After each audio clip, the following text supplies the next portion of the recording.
Leave, some might say. They. Right. Some via janky means, as it were. Mm-hmm. Well, at least the pots I'm eating right now is safe. I'm sure... I'm sure Sasha's probably safe. I'm sure it's fine.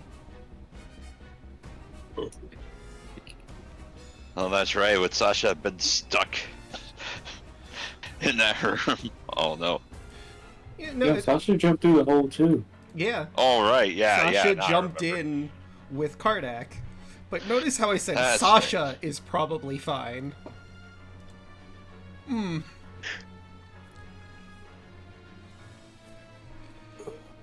I mean, let's be real. How many people here think Kardak is A-okay and nothing bad happened? Oh, he did. I honestly do not know. That's about what I was expecting, yeah.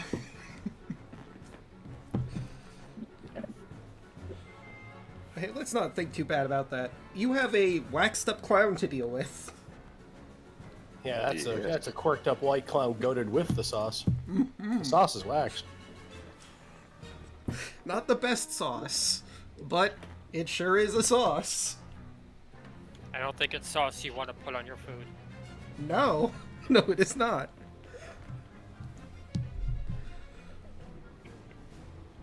Whoops. Alright. Well, how's about... I see if I can get Heckna rolled up on in here. Okay. Let's... Assuming he's even in the mood for such a thing. Yeah, we'll see how he's feeling after last week. Fuck the clown.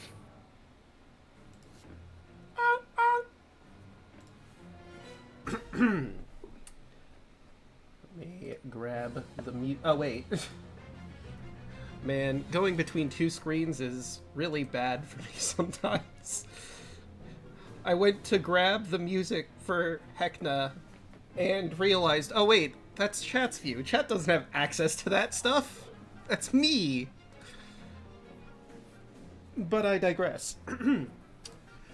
Ladies, gentlemen, and everyone in between or outside of, I give you the host with the most attractive, well-spoken, and magnificent clown in all of the multiverse, the founder and creator of the Revelian, the one, the only, Heckna!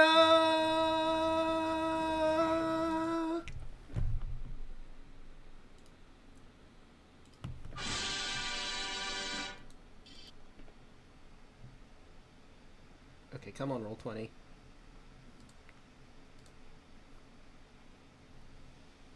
There it goes. Rolly-roon, everyone! Heckna here for my shocking recap. When last we left the players, Snack Bluescale, the Drow Sorcerer, Lilith, the Tiefling Bard, Watcher Nariadel, the Eladrin Cleric, Argyle, the Dragonborn Fighter, Red Moonscreen, the Human Rogue, and Kardak Skyscale, the Dragonborn Artificer. They learned from Stefano and Locke that my traitorous son, the Toy Maker, was taken by my Lieutenant Arachne to the Big Top, and after spending some time there, they were in hot pursuit. They were stopped by a pyramid of preppyware spiders, and one of the newest additions to my Revelia under the Blood Moon, feral clowns. This didn't hold the players too long, as they made their way into the Big Top, where they got to experience the sights of Watcher Nariadel's home and a desert in the material plane. They fought lovebirds, one of my showstoppers, a centaur. Well, okay, it was a starlit jawbreaker and a zebra out in amalgamation, but it was a fun fight, even if my team lost. However, in the Great Sand Sea, they found a strange stone ahead and discovered a shining crossbow in the crack in it. Snack jumped up to pull it free, only to discover it wasn't a rock at all, but a Candlabrawn! Can the players beat this waxy behemoth, or will Anauroch be their sandy tomb? Let's find out. Take it away, Draco! He seems a bit happier for some reason. Wonder what that's about.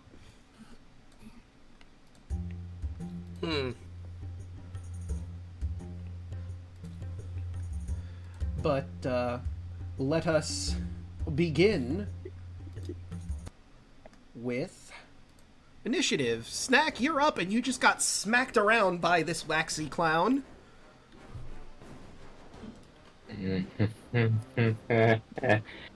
Fuck you.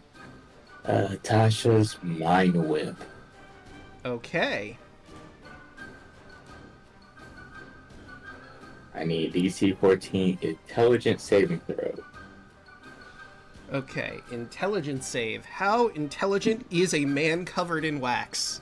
Not very. That is a 7. Alright, so it takes 12.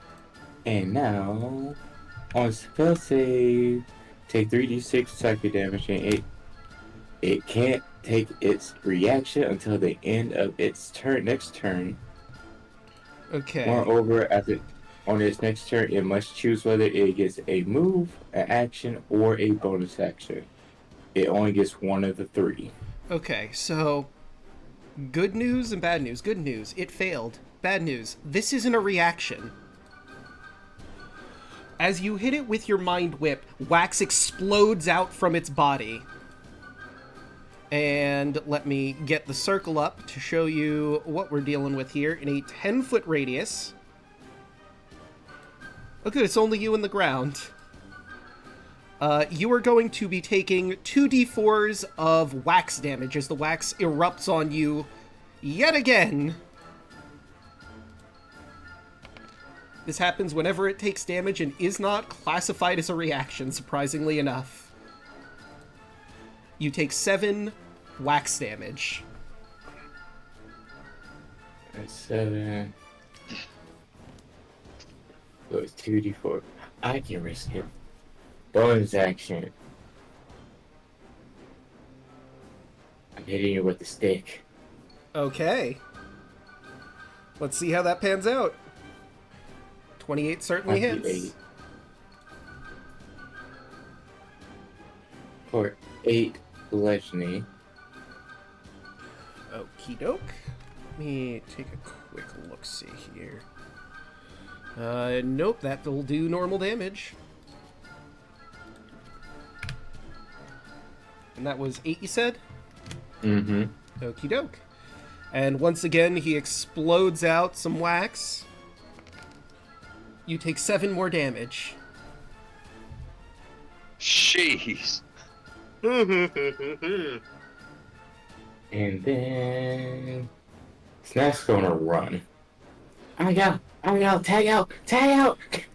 Okay, so he does not have a reaction. That works very well. 20, 25, 30. So you were on top 35. of the head, though, is the thing, so... I am jumping. Okay. I just wanted to clarify that. Yeah, Snack got fucked up. Snack is running. He is jumping as fast as running as fast as he can.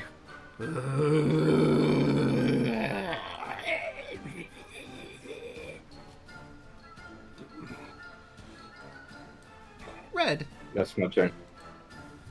Oops. Alright, well, that's also a persistent interesting thing. Yeah, he saw that, how that thing splashed and melted Snack as he hit him, so Red's gonna do the smart thing, back up about 20 feet, turn around, aim at the Candlabrawn, and shoot him with the split decision. Okay. Actually, you know what? I just realized something. Would Estelle be in the range of that wax explosion? It's a 10-foot Ooh. radius sphere. So I think, yeah, Estelle would be covered in wax and downed. Oh no. So that is definitely going to hit that 25. Alright, no sneak attack because there are no allies within range, so 8 piercing damage and DC 14 wisdom save or be silenced. Alright. Candleman ain't that wise. That's a 7 with an nat 20 on the opposite side. Alright, and let's see. He's gonna spend a bonus action to reload the crossbow, and that'll be a first turn. Alright.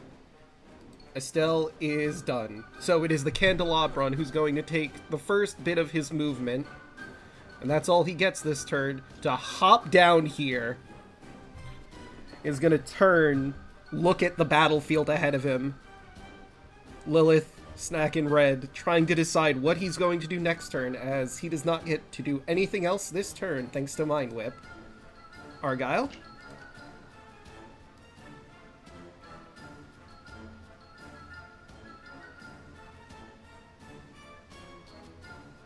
Daluna, it's your turn. Okay, that's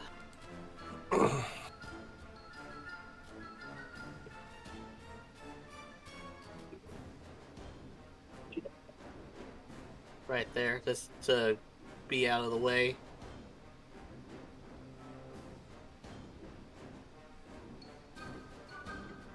I'm back. Welcome back. By the Candle. way, I should be going next because I have that 17. Oh yeah, why is Argyle there? Huh. Yes, he has a 7. How did this get messed up? Yeah, resort the order, I guess. Yeah, I'll do that. So, I blame Heckna. yeah, it's probably Heckna's fault, let's be real. So, I'm sorry, Lilith, it would be your turn. I'm gonna move back to where I was. Yeah. I was right here. That's Now, it doesn't have a reaction if you want to not be directly next to it. That thanks is to Mind interesting Whip. that it's right there. Mm-hmm. He jumped down after Snack ran.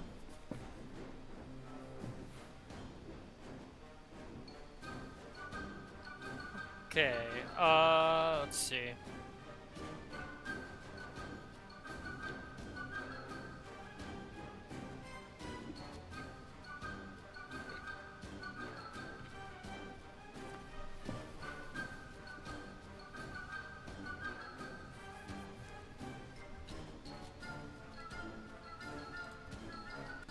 Just double checking what I can do here. Oh wait, I forgot something very, very important.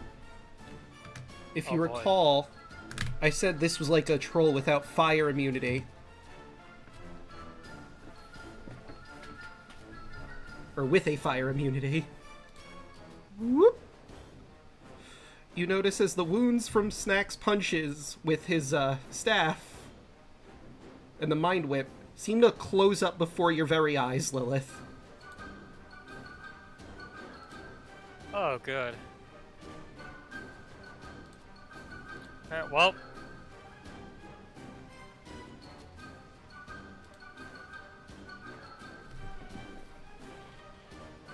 I guess it's, I guess it's time to pull out Old Faithful.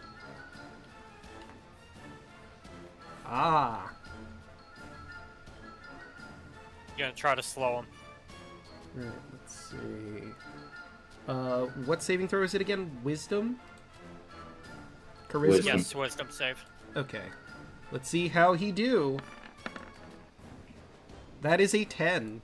He's failing That all fails. the saves tonight. Okay. And since he doesn't have any reactions now, we're gonna get the fuck out of there. Yeah, I don't blame you. I wouldn't want to be up next to it either.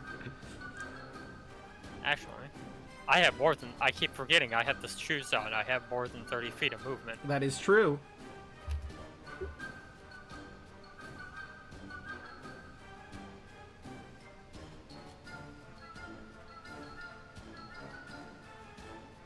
Come get me. Okay. Let me check bonus actions. I'm pretty sure I don't have any.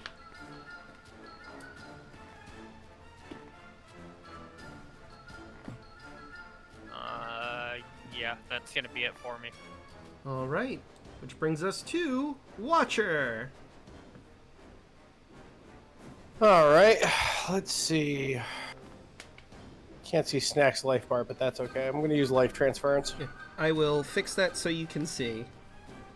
It's It's weird. You Yeah, should 'cause- be able to. The It snack's does- very messed up. It does not look Yeah. great. Yeah, I was gonna say, like, he is, he's barely hanging in there. Okay, there it is. Okay, All right, so I'll take. it's revealed. I'll take 48 damage, and you heal twice that much. So you heal 38, and I take 19. Okay.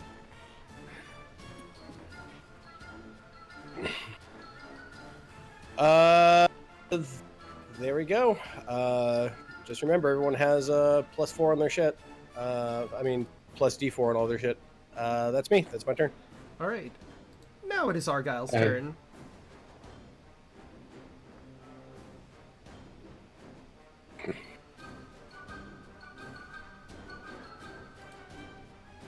Alright, so, Oh, and I'm gonna move Watcher for a second because I just noticed that. Why is this token not weird? I think Roll20 is acting. I'm gonna go, now that Lilith's out of the way, gonna go ahead and go right there. Wrathful Smite will, once again, 5 points of damage for both attacks of this one. Come on, Ness, let's see how good you are today. Oh, I see 16. what's going on. Hold on. I need to refresh Roll20 on my end because nothing is updating on my PC's end. But a 16 will hit, yes.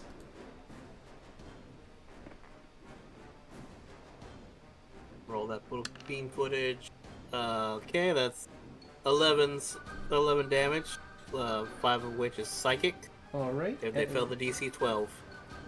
And you are going to take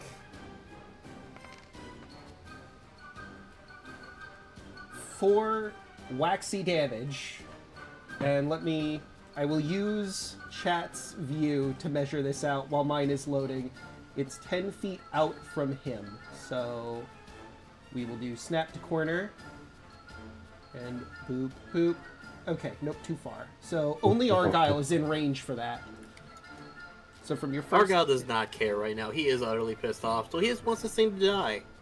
Fair and Because valid. of that, Okay, so that was 11 damage you did to him from the Wrathful yep, you have to roll Smite? DC 12 for the, or to see if he takes the full 5 or just takes 3.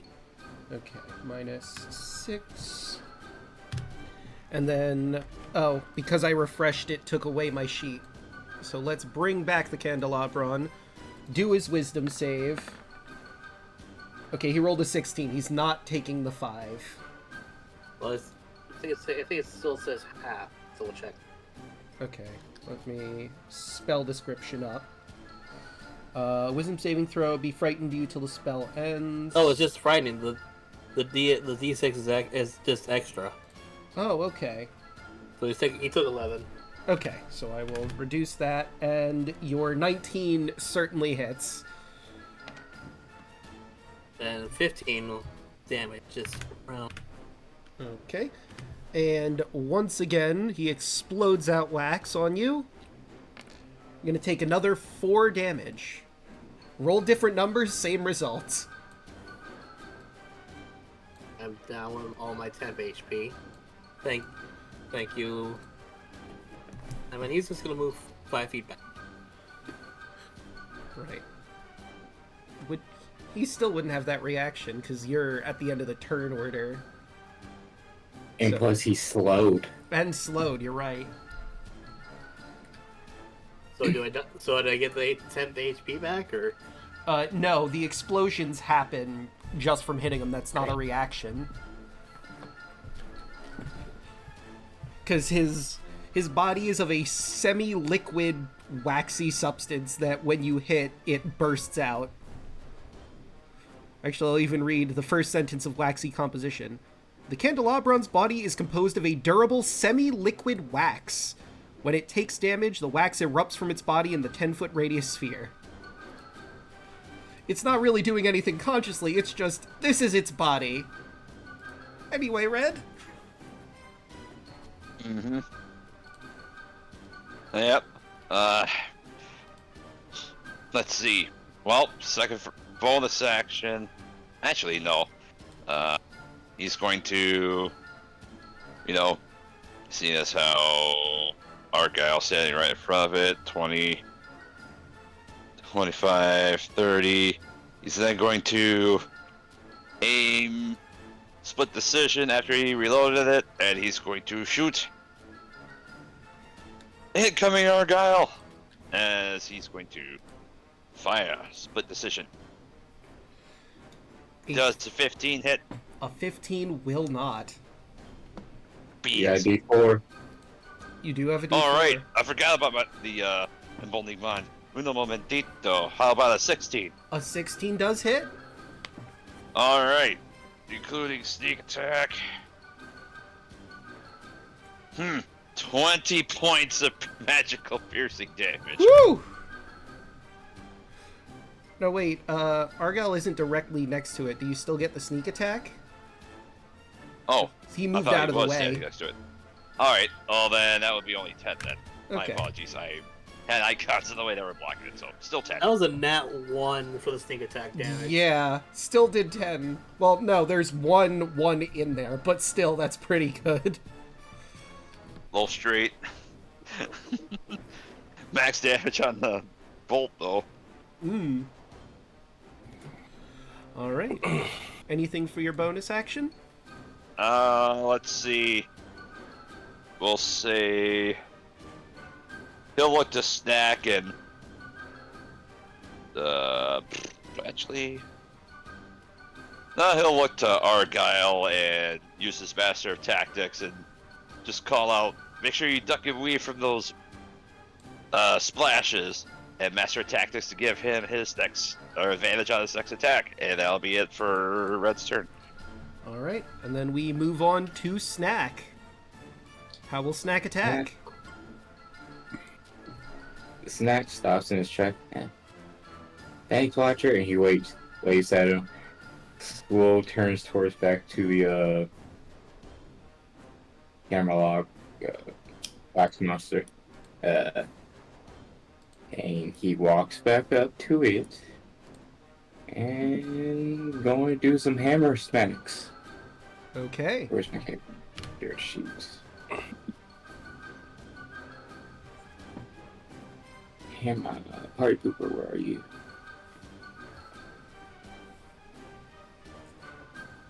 Party pooper. Got there. Oh, 17. Is gonna hit. For 12, and I need a DC. What was it again? And you are taking 7 wax damage. What's the DC for this again? Consistency with the Snack hits. I'm noticing that's 3 7s he's hit you with. Wait a minute. 7, 7, 7. Oh my god, the Candlabrawn got the jackpot! He wins another hit! Oh, DC 17 charisma saving throw would be silence. Okay. How charismatic is a man coated in wax? Not very.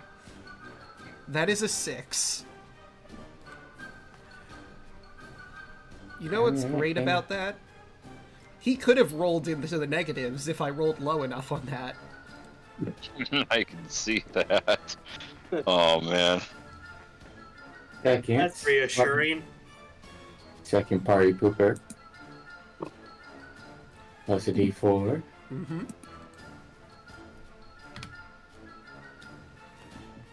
Alright, that will hit. For 22 damage. 22. Ooh, he's starting to look rough, but you are also going to be taking 5 more wax damage. Oh right, I almost forgot. You were coated in wax because of his first few hits. I got healed. Oh yeah, that's true. You did get healed. Hold on. Let's see. Burn wax. While burned in this way, the target loses 2d4 hit points at the start of your turn, though. So Got healed before my turn then. yeah. It's true. But when it was your turn to start, you should have taken damage at the beginning of that. But you got healed from it. So I guess it would have canceled out anyway. Oh well. And you gonna spend a key point, flurry of blows. Okay. As a Alright, reminder, he does have -2 penalty to the AC from slow. I don't know if you factored that in. That is Oh, that's also right. true. So it would actually be okay. time to smack him with my stick. 17. Will hit. 14 bludgeoning. Okay. How do you want to do this?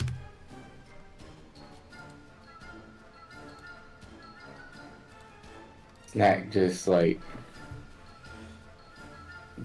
after he's smacking with the hammer, he just does a quick turn towards the head of it, and I just hear it snap and just watch it fall. You notice as it's starting to close up in one area, and you hit that one spot before it can manage to finally close up, and you start hearing crack after crack as the wax hardens, and you just wail in on that spot, and it collapses to the ground. That crossbow you saw earlier is still in its chest if you wanted to try and get that free, because combat is absolutely over. I grab the crossbow. So I'm going to need an athletics check to properly pull that out. Athletics. Oh my god. Okay, let's see. Plus the D4. If that Yeah. makes a difference. Let me take a look-see. Oh, well, 1, 2, 3, 4. That would be 12. Congratulations, you hit the DC you were trying to hit. You grab into Yay. it, and as the wax starts hardening, you manage to pull and shatter around it as you see a very interesting-looking blue crossbow. Let me find the crossbow in question. What is your name again? Ah, right. So that would be in the C's. As you look and turn around, the face of the crossbow, you know, the very top where the bowstring on it gets pulled back, looks like a screeching face with swirls of blue and white in this crossbow. The white is what you saw glinting in the sun. This could potentially be magic, but it is a heavy crossbow.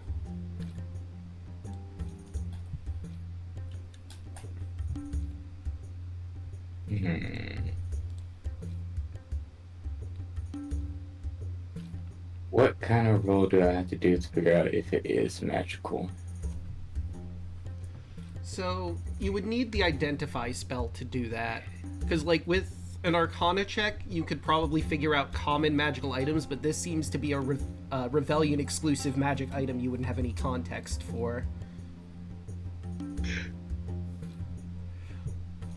Or if you had detect magic.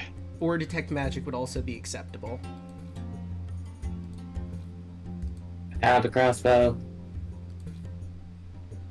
While this is going on, Argyle, is it possible to wipe the wax off of his armor? Yeah, unlike with the Glop attack, this didn't get put on you by force. It's easy enough to scrape that off before too much pain happens. Anyone that looks at him, he is completely nonplussed. Like almost no expression on his face. He's whacking this wax off. Starts walking this way. Watch her. Wax up. Yes. This remind me of one thing, being Faye. That is. What happens when you break your deal?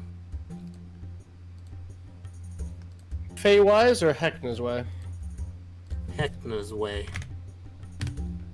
He's not allowed to break rules. He's the rule of the Revelian.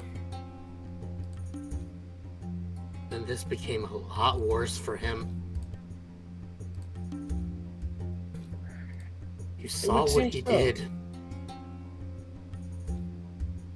Trying my best to hold my composure, but this is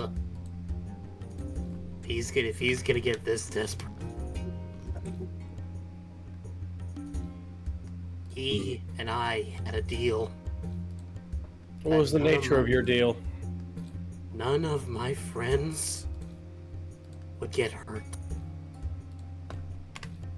And now he's broken that twice. I don't know what he did after he took Kardik in that teleport, but I know it wasn't good. The nature of the game has changed. Indeed, he may be so far gone that there isn't even a game anymore. If that's the case, then the nature of a game, then the prize of the game is Titania's crown, and that should be swiftly returned. As well as the answers, and of course, your vengeance. Dragonborn share many similarities of dragons, do they not? One very particular one. You don't mess with my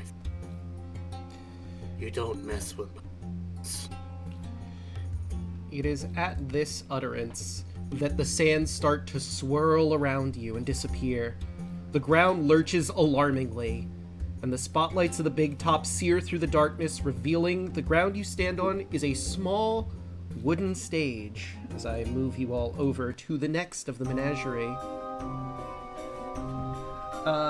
Please check to be sure. I think I have corrected some of your tokens, but you may need to correct your HP. What it was on the last sheet. That's correct. This is right. But I think Snack and Argal might have to. I thought I did. No, that's correct. Okay. Mine's right, because I had 8 temp HP. Okay. That's what I got for the wax, so literally no harm done. Okay. So let me continue on if everyone is sorted. Sure. Spotlights of darkness. Small wooden platform raised high in the air on rickety legs above the main ring of the big top. The platform creaks and groans, lurching drunkenly to the side as a wooden beam far below snaps with a brittle crack. This close to the apex of the big top, the webbing that coats the peak of the tent is thick and clearly visible.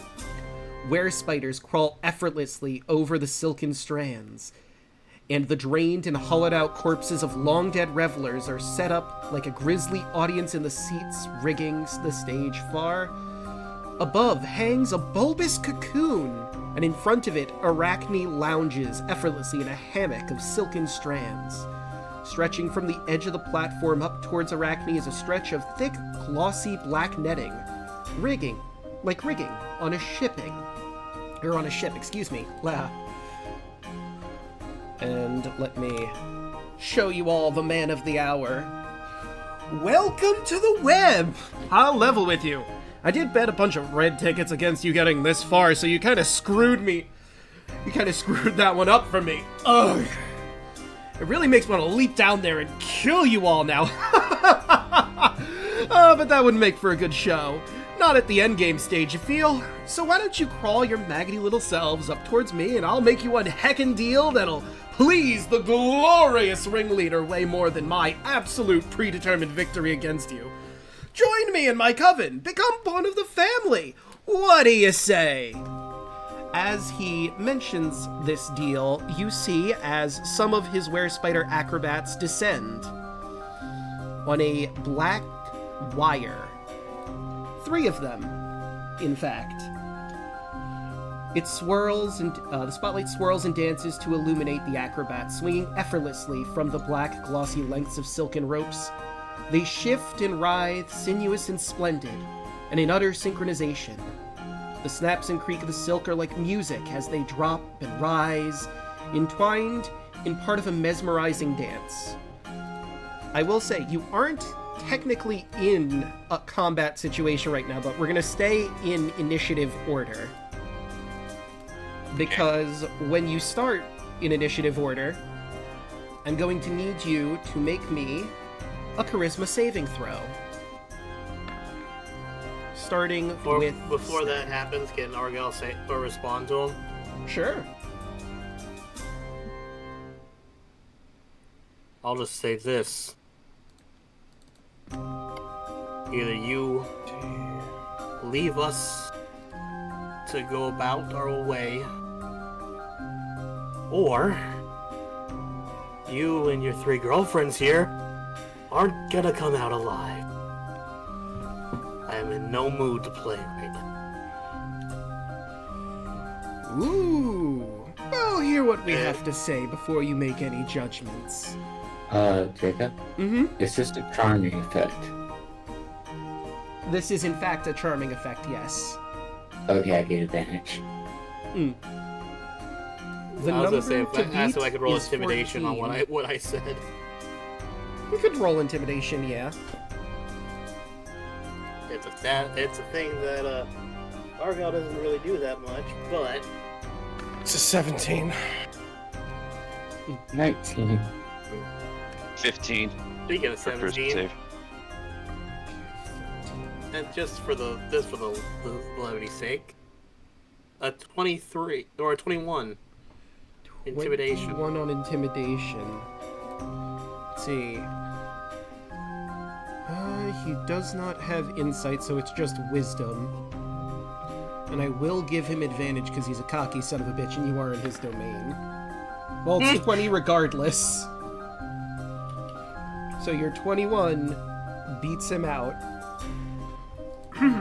What are we rolling for? I just got back. You're rolling a Charisma charisma save. save. I'm rolling this either way, 20. Oh, both good. sides. Argyle's fine. Lilith, however, you're absolutely enthralled with these spiders' dance. And let me tell you what you've lost for that number. You have disadvantage on wisdom saving throws, and you're charmed by the were-spider acrobats until the end of their turn. Oh, good. So we'll just... It would start with the were-spider acrobats. They begin to speak. Another one climbs up to the stage as well. One you're actually kind of familiar with. She was at the entrance when you originally came into the big top. Miss Bells On. We'll start with her before we move on to our weavers. Don't you want to be surrounded by friends? I think you're fab, you know. We could be siblings and you'd never be alone. Imagine what you could do as a were-spider yourself. You can have 360 degrees freedom of movement, 15-foot vertical leaps or higher if you're already able to do so. And you, Snack, you already have 4 arms, you're used to it, but I bet those arms aren't properly listening to you, are they? If you were a were-spider, they'd be willing to listen to you. Your mind isn't quite used to having the arms, so it's confused. The arms rebel against you from time to time. But if you become a were-spider like us, you would have full control. And I will have her roll persuasion on you. Snack, you can roll insight.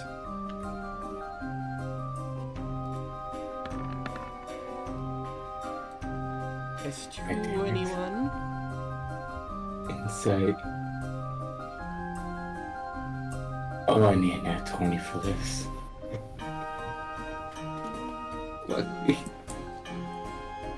Ah, You do have a Wait, D. wait. You do have a D20. you You have a have a D4. D4. You just D4. need to get a 2. 4. There it is. Right. You sense this offer is genuine. That the were-spiders would love for you and your party here to be part of their family. They're opening this invitation to you and your friends, instead of fighting against you immediately. She's being honest, you feel, as well, that if you were a were-spider, you would just have control over all of your limbs. So there would be no downsides to the belt anymore. With a 24... I'm trying to think if you would get this or not from her just from that beginning of the conversation. Obviously, they're trying to give a sales pitch to everyone, but because they know you already have a taste of what they can do, they're focusing on you right now. Because if anyone's going to properly be swayed here, it's more than likely going to be Snack. At least that's their angle, you feel. What became of my intimidation? I gotta ask. Oh, I guess you didn't hear me when I said, Arachne was a little taken aback. He still seems confident, but he's hanging up 30 feet in the air in his silk cocoon. He wasn't quite expecting your response. No, at this point, above game, Argyle is just so pissed off. He's just done with all this shit. He wants to know what happened to Kardec, and that's the only thing on his mind right now. So either tell him or die. Fair enough. One of the other, now the were-spiders in the middle, are starting to move around the room on their silken ropes. And one of them looks at Lilith. Sit still, darling. And she is casting suggestion on Lilith. You have disadvantage on this save. Do I notice this?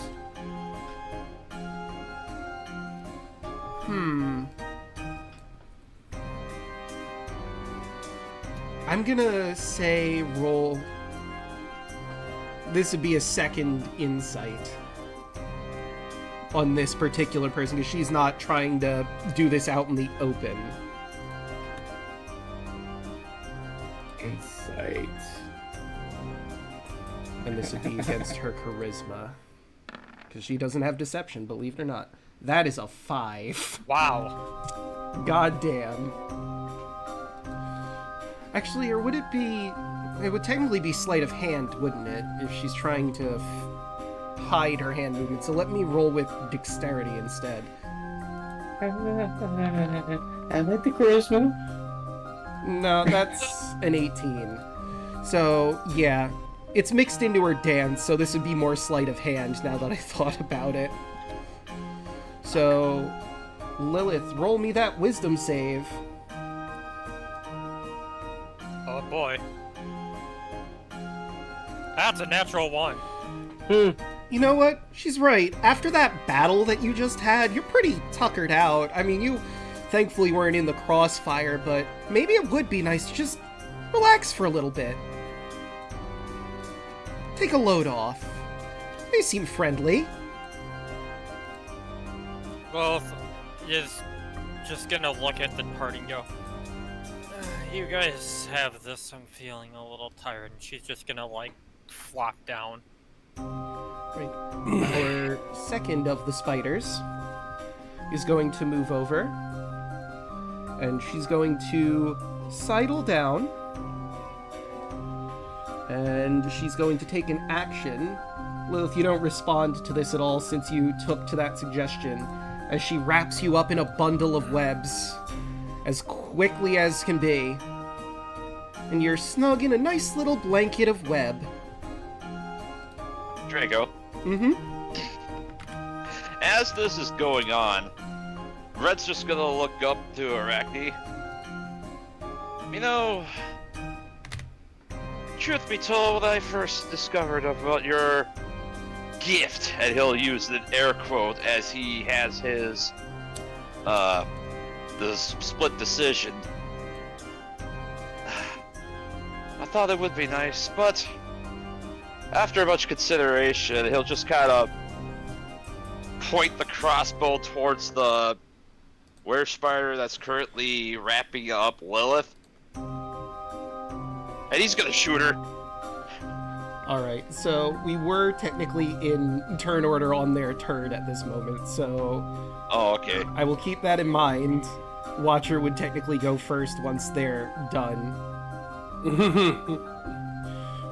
Where spider number 2 is going to try and do suggestion on Snack. Come on, you could be just like us. Part of a family. A well-knit, tightly connected family. With full control of your arms. Doesn't that sound wonderful? Snack, wisdom save. Snack You have is- advantage because it's a charm effect. Snack is just looking at his hands. They're still nat 20. Yeah, you feel the magic worming its way into your head, and you shake it off immediately. Words it is. Snack just is still quiet, like he's just staring at his arms.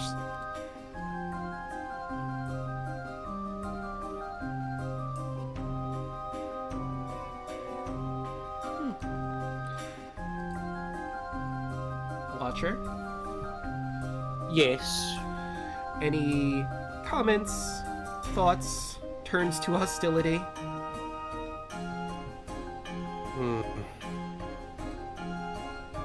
Why now? Well, you've made it this far. It's only fair to give you this opportunity. I've seen how strong you are. You'd be the perfect addition to my web. And, you know, as much as I love the Revelia and the position I have, perhaps I could be persuaded to maybe work alongside you if you'd be willing to make a deal and join my coven. But you know what? You should think it over. I'll give you a moment to think about my offer. After seeing what you've seen, I've made my case. When you're ready to make my deal. Insight when they said coven. Ah. Was this person a fae? Let's see. What to roll? I guess charisma. No, hold on. He's got persuasion. Would this be persuasion? He's not really trying to hide the situation. We'll go with persuasion. To anyone? Alright. You get the feeling that they've adopted this word, coven, more than it is a coven as hags have. Not necessarily that there's some sort of magical binding that gives them new powers, but they are a group of were creatures.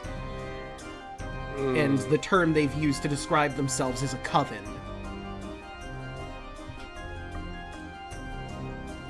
Getting here right now is one thing. I've noticed several things with your sets. They're holes to other planes. Indeed, the Feywild that you've stepped over, there's a part of it untainted over there. I wonder of you. Were you from here originally? Are you of the Feywild originally? He smiles. Mayhaps, mayhaps not. But I'll tell you, if you come up to my cocoon up there, and we could talk about making a deal. But of course, I'll give you this time to think on what you have, what you've seen. But don't take too long, of course. I'll be waiting. And he and the were-spiders begin to collect their stuff, and Red, now would be the time for your shot, because it looks like one of them is taking... for a little bit, though. Lilith. Given with the information of the offer, Mm-hmm. we're going to reflavor this a little bit. Mm. I've had plenty of time to think about your deal, your offer. And instead of shooting at the one that was wrapping up Lilith, he's gonna bonus action steady shot to aim at Arachne, and he's just going to say, "Give us the toy maker and let us go, or else." That is what we're here for. If you wish to make another bargain with Titania's envoy, what would it be for? Well, I would like for all of you to join the web. And if our plan as a collective is to take down Heckna, as it were, I would like assurance that you would help me build my own carnival outside, with you, of course, as members. But that'll be for negotiation. Take your time to plan. I'll be waiting for you in my cocoon. Up above. You should be able to climb the netting here to get up there. But watch your step, it's a long fall down. And he shoots up into the cocoon.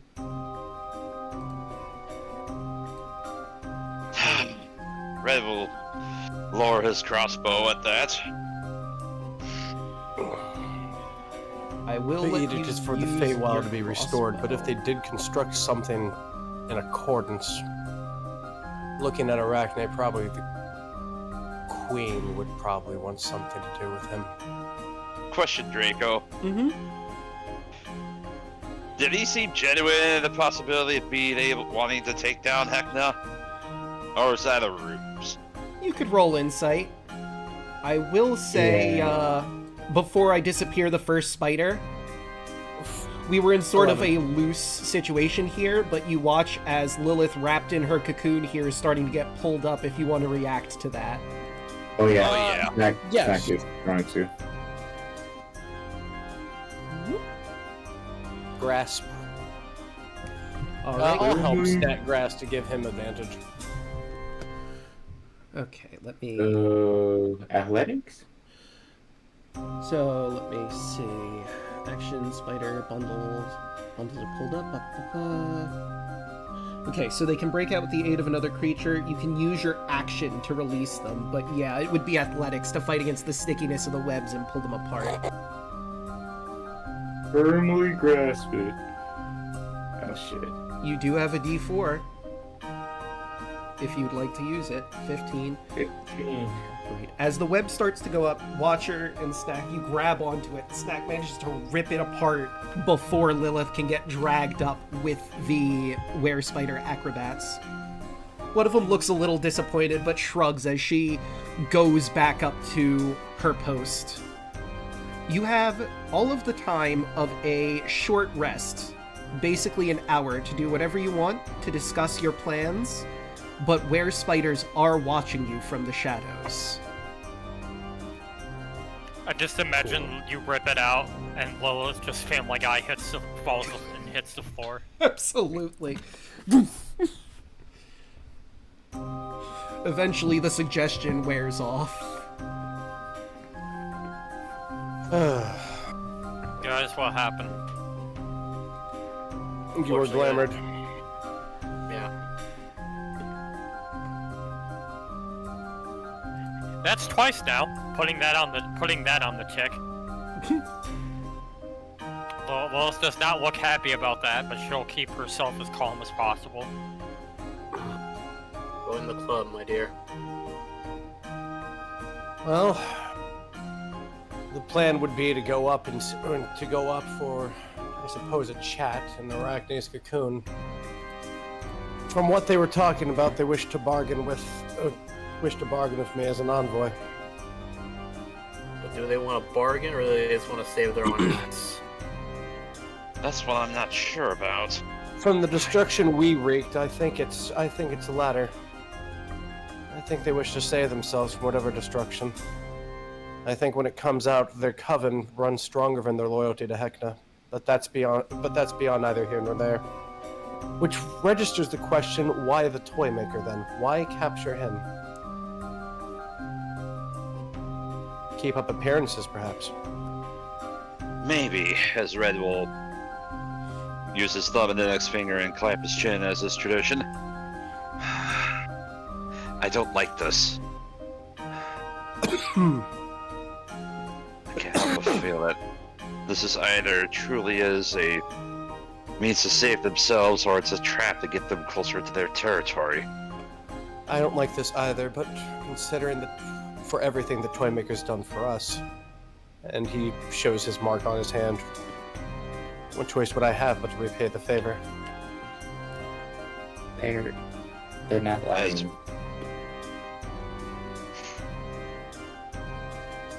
What was that, bud? Do you really get the sense? Do you really get the sense of that, Snack? Yes. Snack said they're not lying. Because they aren't lying doesn't mean that it's a good deal. No, it Either doesn't. they're not that, or they're just not telling us the whole truth. There's a difference between lying and not revealing everything. Oh, as I am quite aware of that. As Red will just gotta look up and peer to the shadows of the other were-spiders in the wings. One of them waves with a gleeful smile, reflecting in the light of the spotlights. Red will just deadpan, just squint back. It seems they're not outwardly hostile for the moment. We should be able to go ahead and rest up comfortably here for the moment. Lilith's hand is death gripping her pain flute and like twitching. While you're taking this long Don't worry. rest... I'm sorry, go ahead. Don't worry. If they wish to go ahead and utilize us for something, I wish to utilize them for something. More than likely, the first stage. For that to be an untouched part of the Feywild, the barrier there has to be incredibly weak. Which means that a sending spell would probably direct a Green Knight, Oberon, and a couple of other forces through. If anything, hell, at this point, the Queen might be able to make her appearance as well.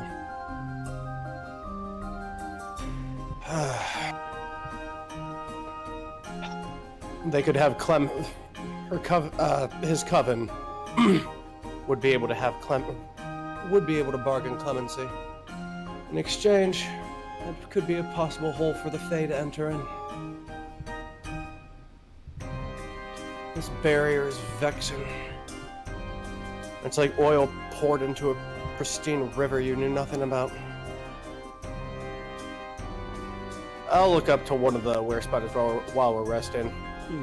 Which is the quickest way to go ahead and climb up to Arachne? They point to the webs that are hanging just off the stage. I'll also mention that while you're here, the stage is 70 feet up in the air. If you fall from there, you're gonna fall hard. Snack won't. Also, does anyone want to take this short rest to attune to your new crossbow you found, if it is indeed magical? Make the attempt on it. It is a heavy crossbow if anyone is interested. I think the only one of us who really could would be Argyle, but he's already loaded up on weapons. Here's my question: if I take a short rest, do I get any of the spell slots by now being a warlock? You would get your You would get your warlock spell. Yeah. So what? The two of them? Yeah, it'd be 2 of the highest level, because warlocks only have their highest level spell slots. Well, Two's how better about than that? 0, my boy. How about that? I'm back to three spells. And They're all because hit dice it's a because I short did take rest, some damage.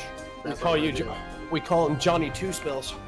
Give me 1 second. I'm gonna go ahead and run to the bathroom over here. Okie doke. And since it's a short rest, I get all my bardic inspiration back. True. I am back to full. And I get my key.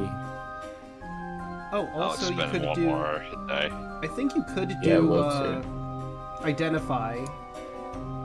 Who had Identify in this party? I keep forgetting. Because Not me. Oh, Was it Watcher? It might have been Kardak. yeah, That- Kardak It for was sure. Kardak. Yeah. I'm not sure if Watcher has it, but No, I don't think he does now that I think about No, it. we always went to Rocky before we had Kardak. yeah, Lilith will have to repair it. No doubt, probably. Our metal detector is gone.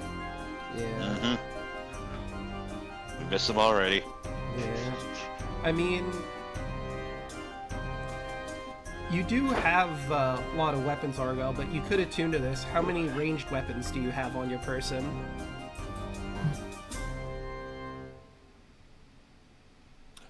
Alright, I'm back. Welcome back. Thanks. I That's walked good. here myself. Nice.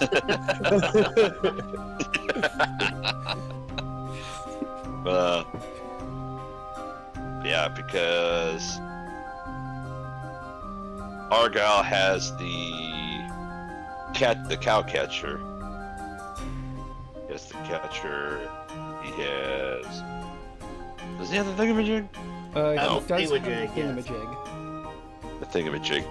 Right, because Heckna has the cow catcher. Yep. But yeah, we were just saying that the only one of us who would be qualified to use that heavy crossbow would be Argyle because he's a fighter. Unless, for some reason, clerics can be proficient with heavy crossbows. Look at heavy crossbow.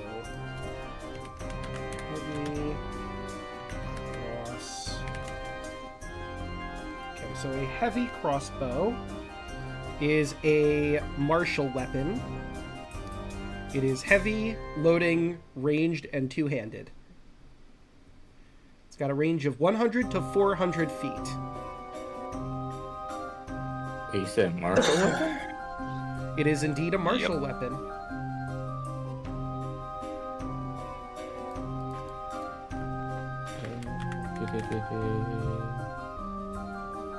Light crossbow.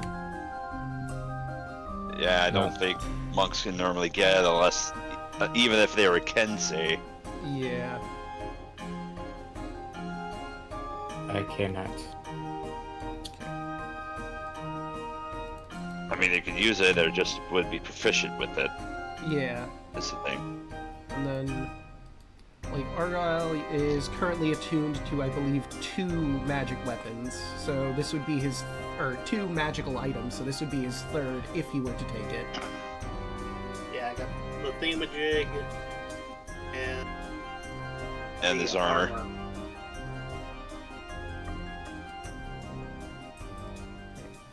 The crossbow, like it is a crossbow, so like that would be useful. Yeah. And it might have some interesting magical effects if it is indeed magical. In his mind, he's gonna be sorry, but I kind of need that range as well. Fine, I mean, I understand. I can only attack at melee. To make you feel any better, I'm only gonna use it when we're in a situation like this. Alright. So, as you attune, you learn that this is the Critic's Crossbow.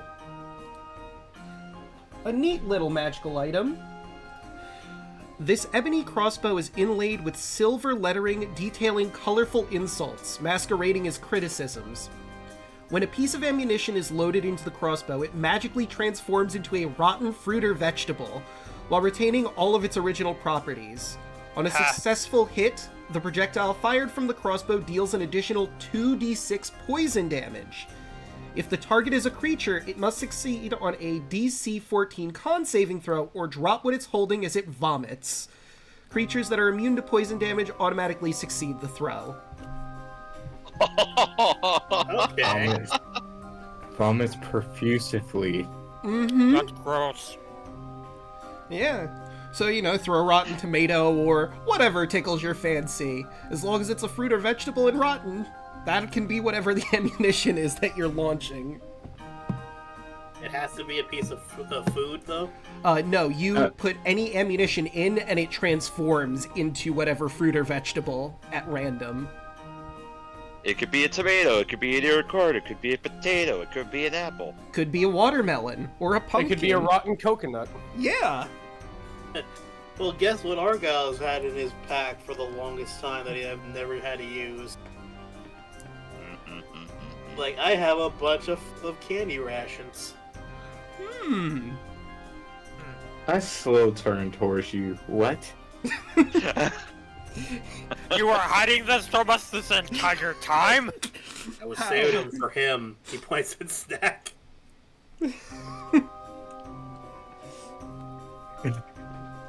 You just hear like the wood crack of Snack's head turning 90 degrees. But as your rest starts to come to a close, you hear ringing above you Arachne's voice again. My spider siblings to be, I'm going to need an answer. I've shown you a whole new world of web surfing, wonder, and again I will absolutely crush you if you want to try and smoke me. If you're joining me, come on in, one by one, any unfunny business, and I'll be putting the laughter back in slaughter. And you are free to climb up into the charnel cocoon upstairs. Red's gonna turn to Watcher, and then Sylvan, he's going to say, if it looks like it's too sour of a deal, so the safe word will be rain.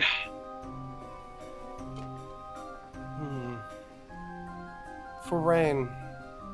The cocoon, very webby. Mm-hmm. In Sylvan, Red. You know that thing I'm terrified of? Well, one of them at least. The glowy Or one. two. Ah, yes. Strike it. When I say rain, strike it. Snack raises an eyebrow.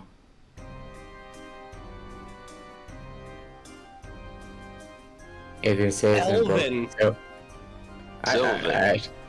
I actually got Sylvan because remember I actually. Right. Oh, right. yeah. I did teach you You some did. Sylvan, yeah. Mm-hmm. Snack says in Broken Sylvan, I will sacrifice as he starts looking up. All right, and you make your climb. What is the Yeah. order that you're going to be climbing up in, so I can arrange you properly on the battle map? Red will begrudgingly be the first to start to climb up. Argyle after him. All Good right. Snack. Okay. Yeah, I'll lead probably third or fourth maybe. Okay. Well, if I'll stay in the rear. All right. Let's do like this. All right. So as you climb, you notice that this structure is all webbing. It is a giant cocoon attached to the top of the big top. And when you climb in, there's a little doorway for people to climb through. No actual physical door, of course, just the doorway. The air inside Arachne's cocoon is thick with the sweet scent of decomposition. Several human faces protrude from the webbing, their desiccated mouths hanging open in an eternal scream. Lit candles are placed irreverently in their open jaws. The walls, floor, and ceiling are sticky with webbing. And in the center of the cocoon are the remains of an old small stage, its spotlights half buried under silken strands. And let me move you to the charnel cocoon. If you would like to, Red, you can make me a perception check to see if you see if the toy maker is in here. I would very much like to look around and see if the toy maker is I'm gonna here. Move that a little bit, and that as well. All right. 26. Okay, now that I've done it, it's faint in the darkness, but you notice one cocoon seems to be writhing over here. There's a few here that are, but that one in particular, you notice a little bit of wood. The toy maker, perhaps. But, let's get back to the charnel cocoon, excuse me. Two spotlights click to life, sending bright beams upward to the ceiling. Standing upside down, painted in a bright light and dark shadows, is Arachne in his hybrid spider form. A smirk creeps over his face, and I believe I have the art for that hybrid form. I could do the token, but I want to show the... Oh no, I already did show it to you. Well, once again, this is looking at you up from the spotlight. Well, well. Let's talk business, shall we? Yes. Let's. So, what I want... Of course, we're free to negotiate, as he begins to walk into the darkness more above you. You can't quite see him, Red, because of lack of dark vision, and there's only so much light in here. Mm-hmm. Now, I would like for all of you to join my coven. And I'd like you to either join the coven and we live here in the Revelia, or I could perhaps be persuaded to rise against Heckna along with you. Now, What would you have to gain by raising up against your master? well, it's my coven first, before Heckna, I appreciate what he's done. He's given me and my people a home. But I can see the winds can potentially be changing. Now, you have no hope to beat me here, not with my coven and everyone as well at my disposal. I could easily crush you and gain Heckna's favor, but you've gotten the closest so far of anyone to deposing him. So, if you depose him, the Revelian falls, suddenly me and my coven need a new home. And if I could have all of you in the coven to help us learn the tips and tricks of acrobatics and help us establish a whole new carnival, well, then everything is taken care of. You weren't from the Revelian originally, your coven. No, Heckna found us. Where from? I thumb over at Red. His home plane? Yes, actually. We were a little bit of an oddity, as you can see. Not a lot of people liked where people, but, you know, if we go back into the material plane, or if we could perhaps get way into the Feywilds themselves, I'm sure they'll be much more accepting there of our kind. I look over at Red. Is it true? They don't... Where creatures aren't necessarily... Werewolves in particular have a bad reputation. I don't know that. I'm not as familiar with your kind, I'm afraid. As Red just kind of looks over to... Forgive me for seeking second counsel. It's just that things of the material plane are foreign to me. I was from the Feywild first and foremost. Understandable. Well, we're a bit of the rarer breed of were-creatures. We come in all sorts of shapes and sizes, those of us with lycanthropy. Werewolves, as Red said, but there's also boars and bears, tigers and ravens. I believe the ravens hail Barovia more anywhere else. I see. While we're talking, it has been a long venture. May I sit? Of course. By all means. I'm not much for furniture, but the webbing is pretty comfortable. I'll take a seat to test him out for it. You all notice the floor is very, very sticky, being webbing. Unless you have the Web Walker trait, this entire area is difficult terrain. It's not... I'll give a smile. If it amuses you, it's actually not the most uncomfortable thing I've sat on. I've actually went ahead and negotiated with Ettercaps. I was trying to think about what the heck they were called. With Ettercaps at one point in time. You should have seen it. Slimy mold rocks. Interesting. But for 3 days and nights I did talk. But unfortunately I don't think 3 days and nights we have for our talks. No, unfortunately not. Oh, hold on a sec. He claps, and the lights move over to shine on him again. It occurred to me that some of your group here don't have proper dark vision, and it's not exactly becoming to negotiate in the dark. I thank you for your kindness. Oh, Draco, I just realized. Does my infusion for Cardex Night, Goggles of Night still work? Oh, Important question. that's a good point. I mean, he has the Goggles of Night that he gave you. Does an Artificer need to hold concentration for those? I mean, no, that wouldn't make sense. I don't believe so. I think the infusions probably would last until... I'm not sure if they would last for the day or until he dies. They last until he does another infusion or dies. Okay. So, with that information...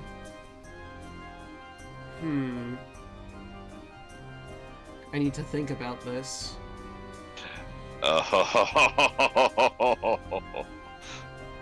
I'm gonna say that they don't work at the moment.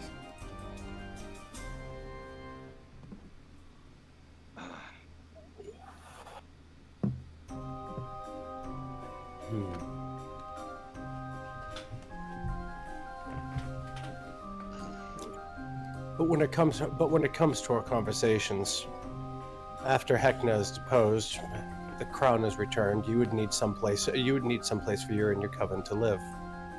Absolutely. If I may ask about uncomfortable topics, what were you and your coven doing before you were found by Heckna and brought to the Revelian? Were you scavengers, hunters? Scavengers. Although, hunters would work to a certain extent. He gestures to the cocoons in his room with the corpses in them. As you can see, we do feed. We tried to have a setup like this of our own, but we never were quite able to set a circus for our own. Too many people a little too skeeved out by our appearance. And he looks almost wistful as he thinks about it, but Heckna gave us a home.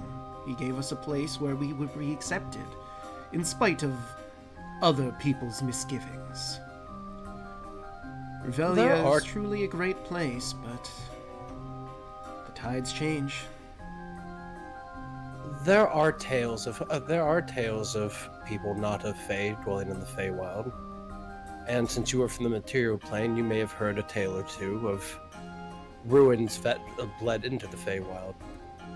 The Feywild does have civilizations and villages and whatnot that do go ahead and bleed into the material plane from time to time. Such a place would be fitting toward you and your coven. I can also imagine such a place would also go ahead and afford you the benefit of the defense of the Feywild itself.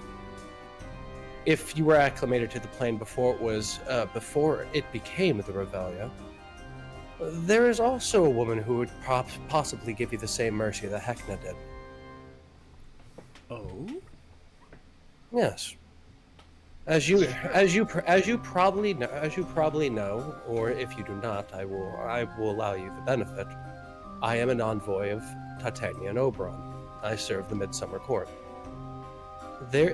So that would make me a Seelie, but there are Unseelie, which are Fae and Fae creatures, as well as people, and I wave a hand toward Arachne, who could possibly be affiliated with them, and over time even garner their blessings, to also live within the Feywilds. These are the Unseelie. I know coins aren't used, but back in material plane, I guess Red's way of saying it would be the other side of the coin.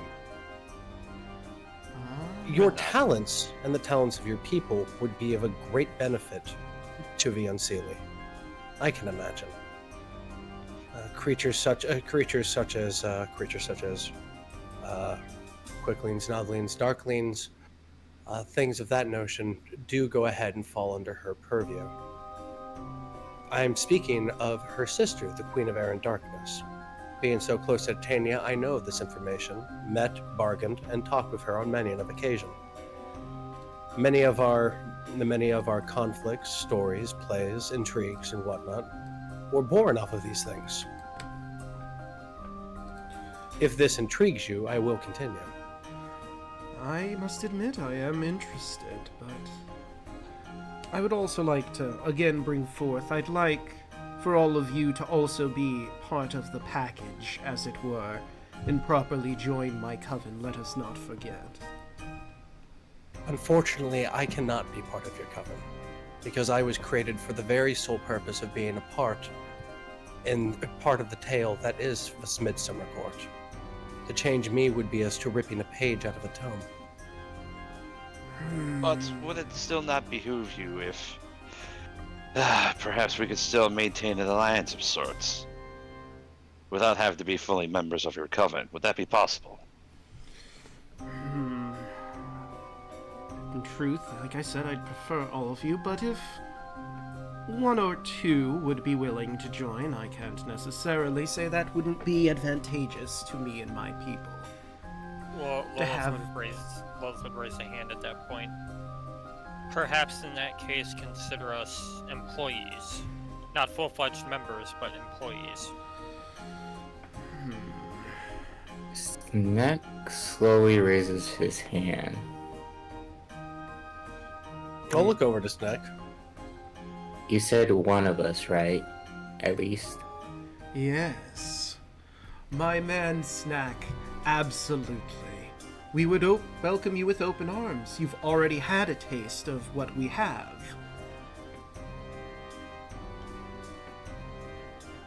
And if I do this, you will help us defeat Heckna? Well, I won't be fighting directly alongside you, but I would allow use of the web, our network, to help you get information from around the Revelia. As long as Heckna doesn't believe we're necessarily working, perhaps you escaped my grasp. A supporter from the darkness, as it were. Yes, and now I don't have all of the details, but I have seen some movement around the Shattered Station. When the time comes for us to make our leave, me and my coven would be assisting in the protecting of that train, if that is the way, of course, you're getting out of here. I see. Perhaps, as Redwood tried to play it off, well, not necessarily acknowledging the fact that he's asking about that. Would you allow me an elucidation on your coven, if I may be so bold? Of course. The were-spiders and the insistence on joining the coven. Is this, for lack of a better term, and if this is a crass term, please forgive me, is this a form of propagation? In a sense, I suppose. You see, we are a family here at the Web. We all work with each other, we live, we laugh, we love. Unlike some mortal races, we can turn other people into our kind through bite. We, of course, can procreate in the normal sense as well, but some people view us as a disease. He grips his hands in hatred, which I can understand why they would think that, but it's not quite the same. We can spread our gifts to other people through bite. And on a spiritual and cultural level, this bears a great meaning to your people. Yes. As well, he reaches behind him with one of his hands and pulls out a mirror. You see, I have the ability to communicate with all of my kin with this artifact here. I like having people that work with us be in the Coven because it makes communication a lot easier. And why the web is such a great network of spies, if you will, like we were doing to track you all down. I'm sure you met my pyramid that we sent out to greet you. Of course. And since you're here, I'd imagine they probably didn't make it out. So I do need some people for shows and to fill in the holes in our family. Of course. And my apologies that it came to blows like that. Truly. Inciting him. I was with gonna a say se- he was with gonna a incite s- you too. Oh, yes. So 20? first 20, and what are you trying to glean necessarily? The talks we've been having. Any underlying malice, anything, any underlying malice, deceit, things of that notion. Also, Watcher's trying to see if he can sort him. Like, if he were to be in the Feywild, more than likely, the Queen would definitely be able to utilize his services and the services of this coven. So, I rolled. He got a 7. So, you feel he is negotiating with you genuinely. Good. That's first and foremost. Then, So he is putting on an erstwhile attempt to go ahead and negotiate. yes. So, like, I'll also give you that with your insight, you get the feeling he's very confident he could destroy all of you, given you're in his lair, and he has all his were-spiders with him to back him up if the worst came to worst. But he's negotiating because you've gotten the closest. If anyone has a shot at taking down Heckna, it's probably you guys. So, if he can get a new deal, why not expand?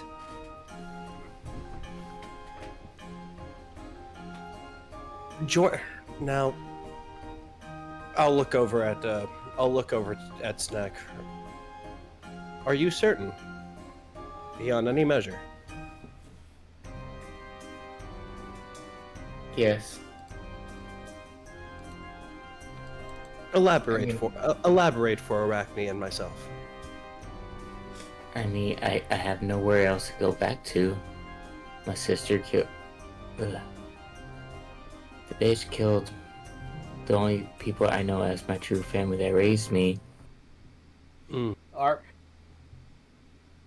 And anyone's been noticing Argyle, he's been very silent, but when he says that, you see a little bit of sadness in his eyes. Like, it's very subtle, but you can tell. and I can't lose anybody else.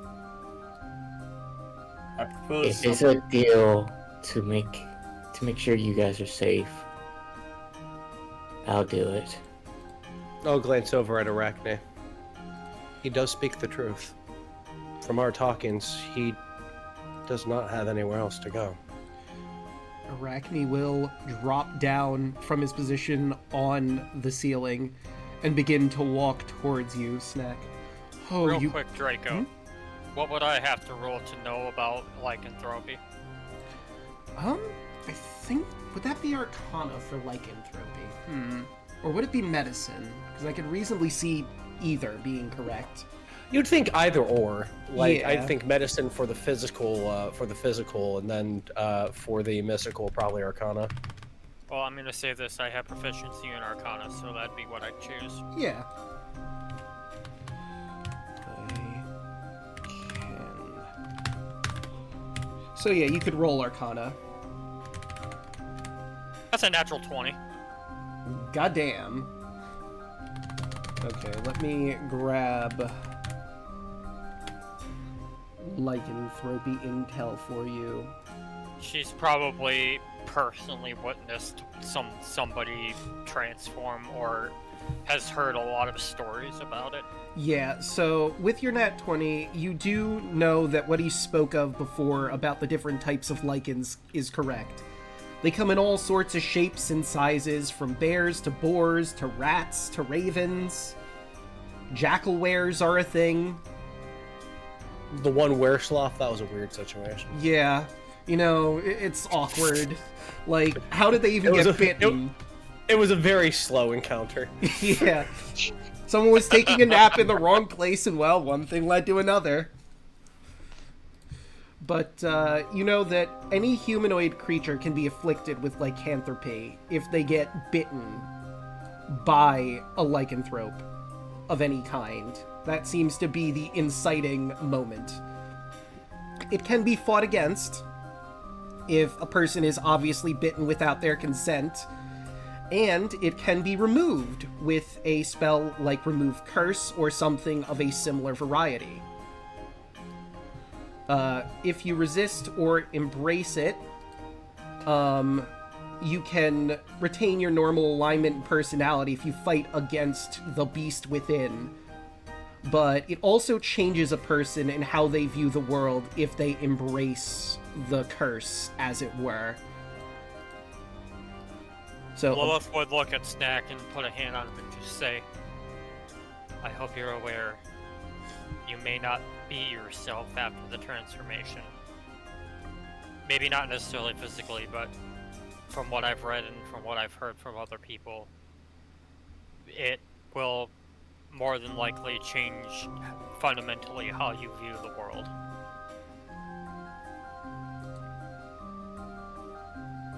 Snack, you're gonna hear Argyle say in Draconic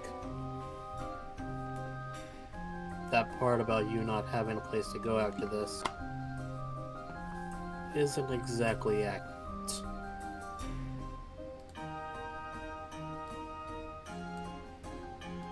Lilith is actually going to look at Arachne when she says that. Well, there are people who change their point of view, and how could you not? You've accepted a new power into you. I understand some people are hesitant to embrace our lifestyle. But Snack, we absolutely would have you in our family. You poor boy, you wouldn't be the first to lose family and join the circus, believe me. You could ask many of our family, as it were. We're certainly a found family. And of course, the choice is still yours. To take this deal, or to not. I mean, being completely candid, I win either way. I either get a new member of our family, a new home, or I defeat you, take the items that you had that Heckna want, and get brownie points with him. I'd prefer to have you, but it's win-win, really. As long as you maintain your course one way or the other, because if Heckna were to find out about this little back deal you're doing, it would certainly not look well upon you and your family. He could easily strike you down just as easily as you could claim to strike us down. That is very true. But That's something I was thinking of. we are Heckna's eyes and ears in the Revelia at this moment. With you taking the thingamajig out of the eye, well, suddenly no power to all those posters. Heckna is blind in the Revelia without spies, and we are his best. Without us, how is he going to figure out I've made this deal or not? I can simply tell him, well, we had them right where we wanted them, but... Hold on 1 second. He pulls out the mind web mirror, turns around. I'm a bit busy at the moment. I'm okay. Loud, what is happening? Oh, you've got to be jerking my web. They're just toys. Oh my goodness. Is Red able to hear the other side of that conversation? No. Is there anything in the mirror? He's turned around so only he can see it.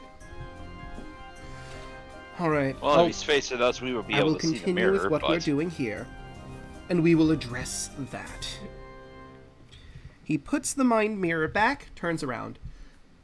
I'm sorry about that. It seems, some of the toy maker's kin have, gotten riled up about our acquisition of him. And we've come to go ahead and collect him. I Uh-oh. would definitely. Can you hear me? Hello? Yes. Yep. Yeah. Okay. Yes, we hear you. Okay. Now I can hear everyone better. For some reason, everything was crackling, so I think maybe a wire came loose. Sorry, I missed that. Rather start from the beginning. We have come to collect him after all. And also. Hello? Yeah, can you hear me? We can hear you fine. Okay, can you hear me? Yeah. Yes. Yes. We seem to be experiencing some technical difficulties on my end. Wow. One moment. Understood. real quick. I'm gonna go to the bathroom. Okay, now I can hear everyone. I had to Okay. unplug the headphones and plug them back in. That fixed it. They stepped off to the bathroom. Let me go ahead and give it a second shot here. Okay. Okay, sounds good. Okay. We've come to collect him after all, and in a way, his situation, incarceration, somewhat mirrors your situation. If they are children of him, and they also wish to go ahead and have their family returned to them. Understandable. So it seems a lot is hanging on this deal right now. Of course. So I will need your answer. Snack's acquiescence is entirely consensual. Of course. I would never force someone to be part of my family against their will. I'm glad to hear that. It was my intention before this deal to go ahead and take him with me to the Feywild. But if I could go ahead and take all of you to the Feywild, I'd be more than happy to do that as well. And also, you would have an envoy in your corner to go ahead and help you with your negotiations, as well as an introduction to the Queen of Air and Darkness, in which, considering your stage, I think I might be able to help you facilitate that, or at least going ahead and having her garner your presence. That does sound great. And plus, if I was in your covenant, I can help with those negotiations with her too, as one of the ones that help watch her. Very true. I'm pretty sure we'd all fit that category. Stories such as Snack's very much are in resonance with her as well as yours as well. She understands your origins and the reason why your found family fights so hard for its survival more than you may think. I believe in her you'll find a very kindred matron.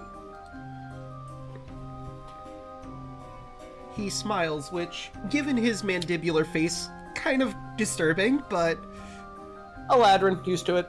I like that very much. Tiefling, meh. Yeah. I'd rather grew up with kobolds, yeah. Red, given the Excalibur face. Looks at Argyle. Same.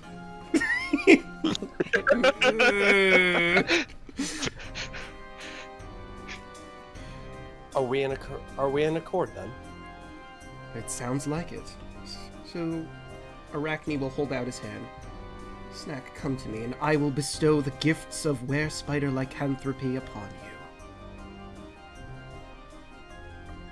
you. Next steps forward. Depending on the ceremony of this, should we witness this? Oh no, by all means. You're free to watch if you like, or look away. I understand this could seem grisly to some people, but it's just a little bite. And he's going to open his mandibles and bite Snack on the arm. Or, well, the shoulder, to be more precise. I'm gonna say he has advantage. Misses Oh, the good. artery. Dang. Sorry, old habits. just watch her. Just Nereidel just going, understandable. I am a medic. Sorry. A bit Fortunately, excited. still misses. Accidentally bites one of the magical arms. Yeah. Well, hold on. Alright, 17. There we go. So you are going to take some damage from this, of course, because he's biting into you. You're going to take 7 piercing, 14 poison, and you are choosing to fail the Constitution to become a lycanthrope. You can use a Constitution save to try and avoid the poison damage, though. That I will do.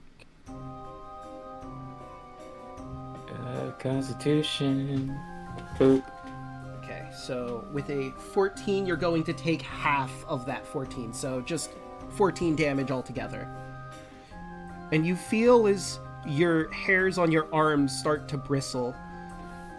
Your multiple arms start to finally feel in control. Like no more rebellion at all. Before, even while you were in this room, they were just sort of, restlessly moving around, but now they've finally stopped, and you can feel yourself being able to fully control them with no problems at all. And allow me to share what Snack has won for his Were-Spider lycanthropy.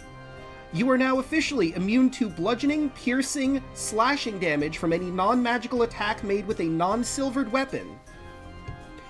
You have the Shape Changer ability. You can polymorph into a spider humanoid, much like Arachne and his kin, so we're probably going to have to get you some art for that. You have the Were-Spider's Acrobat Speeds in your non-humanoid form, so you have a 40-foot regular base movement and a 40-foot climbing movement in your hybrid or your giant spider form, because you can turn into a giant spider as well. You have proficiency with the Were-Spider Bite. I will get you that information for their bite. Obviously, that's based on your stats, your dexterity, and all that. You can't speak while you're in an animal form, and if you embrace the curse, your alignment shifts to neutral evil. If you try to fight against your Were-Spider urges to feast on people and the like, when those urges come up, then you're going to keep your alignment, but you'll have to make wisdom checks to avoid that. The choice in that regard is yours. Question. Sensualism. So, does that mean my movement speed is 50 now because of my monk levels? I would imagine. Because I was already at 40. I would imagine, yes. Yeah. So, because it says it is based on your dexterity. The bite attack, which deals damage on the Were-Spider's acrobat statistics based on the character's dexterity. You gain. Oh, also you gain a dex of 16 if your score isn't already higher than 16. I think it is though.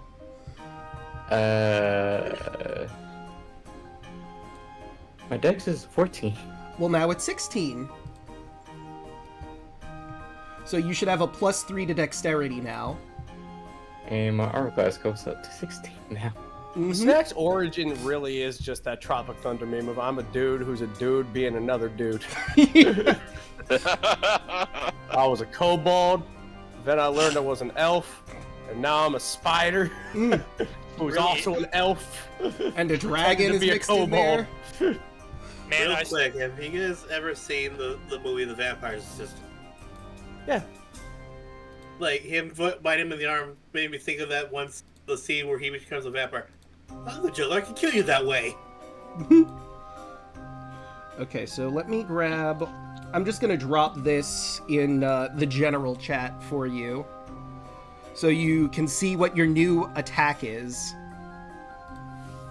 So, in the general, your bite attack is a melee attack. Obviously, attack is based off of everything it is. It is a 1d8 plus 3 piercing and 2d8s of poison damage.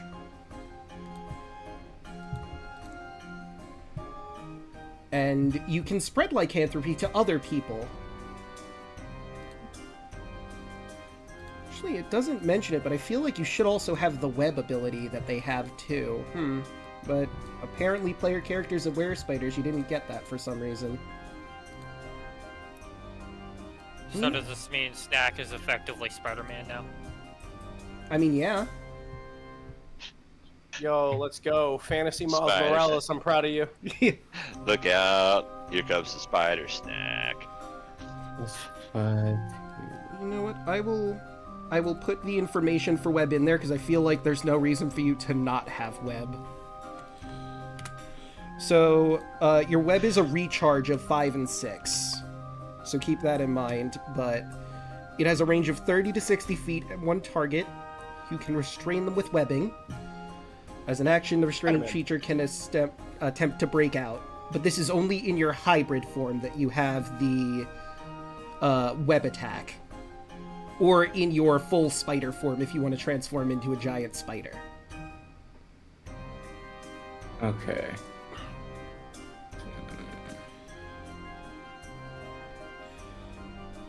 Watcher's really just coming in here going, I believe there's a bridge to peace between both our people.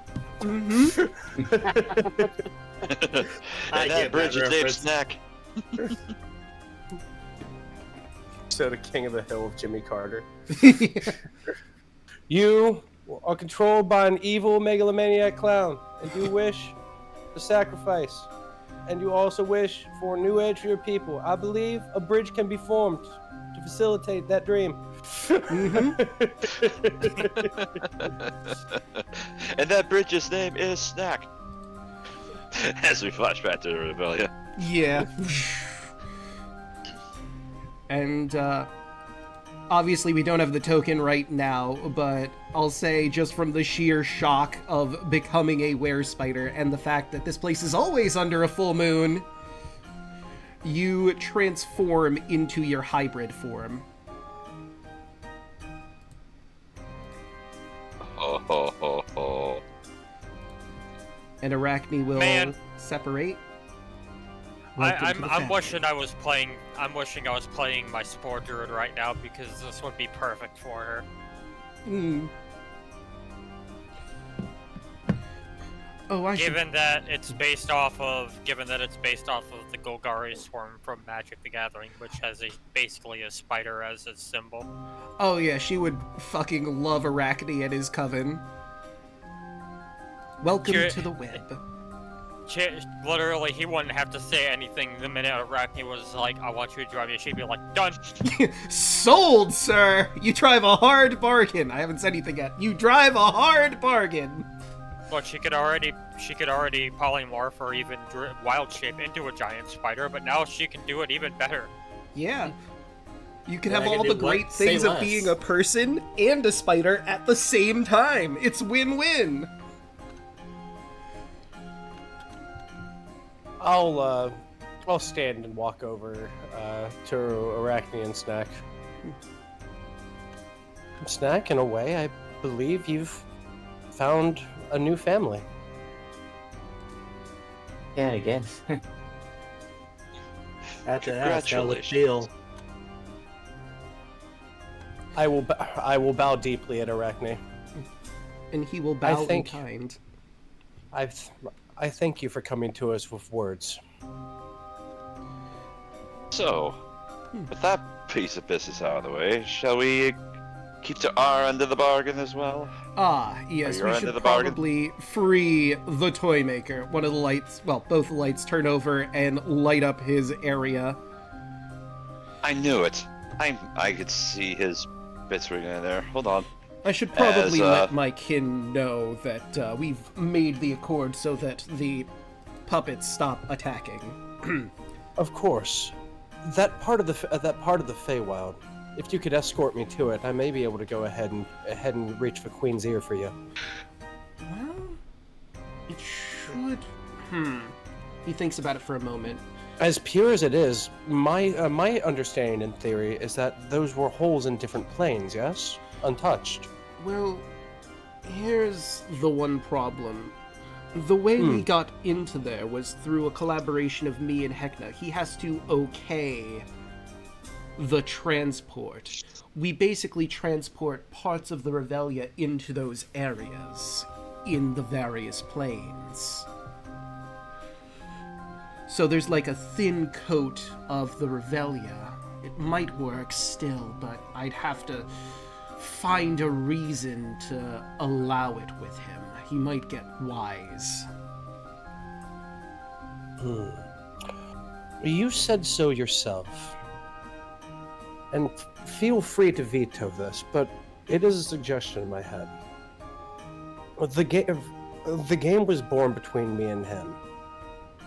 Say that while Red and everyone is Red and the rest of my companions are freeing the toy maker, you managed to go ahead and best us. Now this would be between them exfiltrating the toy maker, of course. So in this moment, in a show of absolute tragedy, you would show me the Feywild one more time before eliminating me. In that moment, when it's shown onto the Feywild, I could go ahead and contact the Queen of Air and Darkness.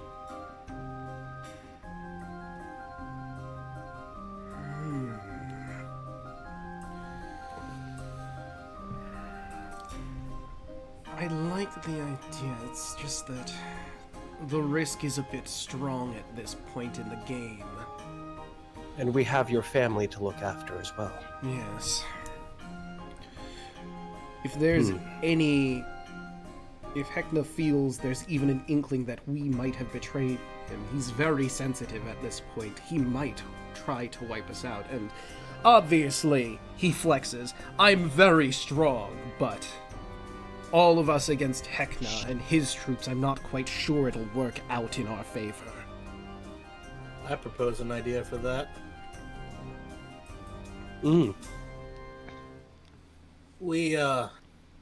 You have two, or the three that were with you when we first met. Have them hide. You go to Heckna, say that you barely got away with your life. Make it seem like we're a force to be reckoned with, and it makes it seem like you're not involved in this at all. You just got away or barely scathed. Or barring any intrigue, it would take time. This would be at a point in time after the train has been constructed, and we can punch through to the Feywild. I will produce my last block of incense. This one is much darker. Like a ready blood. You know, like what blood cake looks like blood sausage? You know, that dark blood pudding color? That blackish red. I don't think I've seen it, but I can get the vibe. It's a blackish red. I can imagine this one looks almost polished, almost like a gemstone of sorts. Almost like to the color of congealed blood. Yes. Gotcha. This is a special incense. Like I said, I work between both courts. It's a task of mine. If you were to light this incense, she would immediately know that it was me.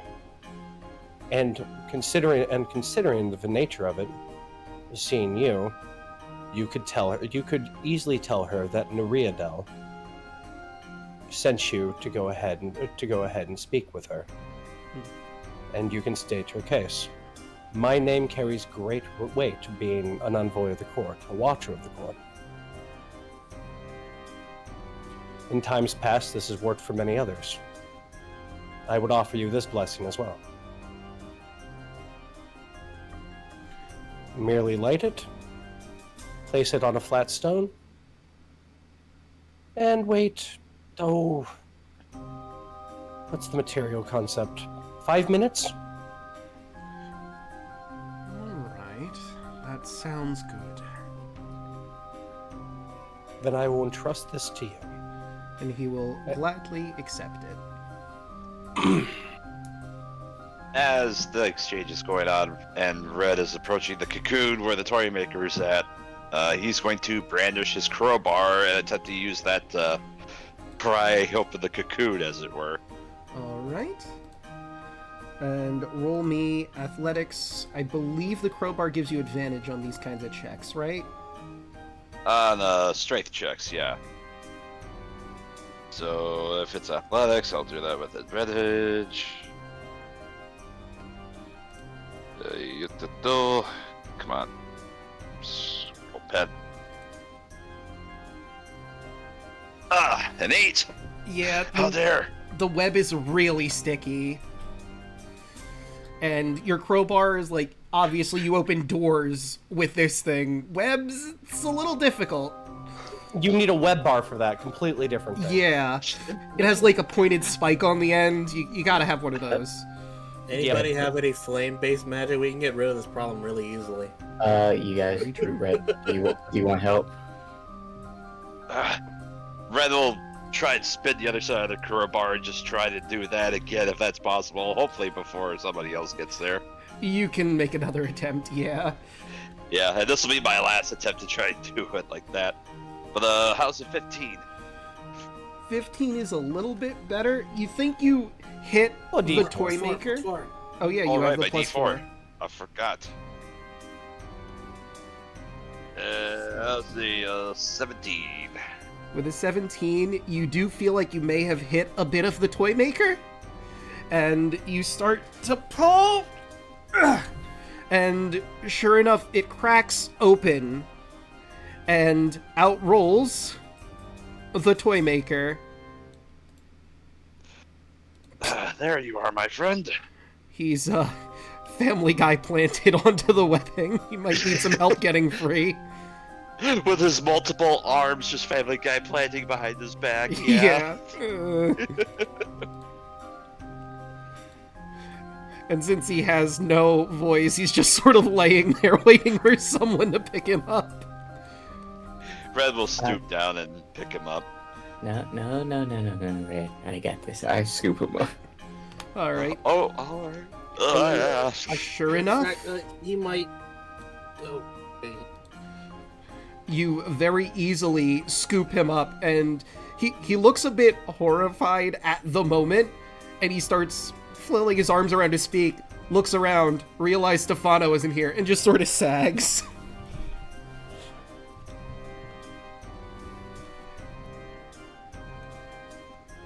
Don't worry, Stefano's safe back with our friend.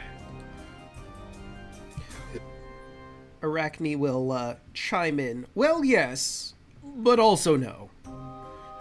From my understanding, Stefano was leading the charge. The rest of my kin have told them the situation, as it were, and things have calmed down a little bit.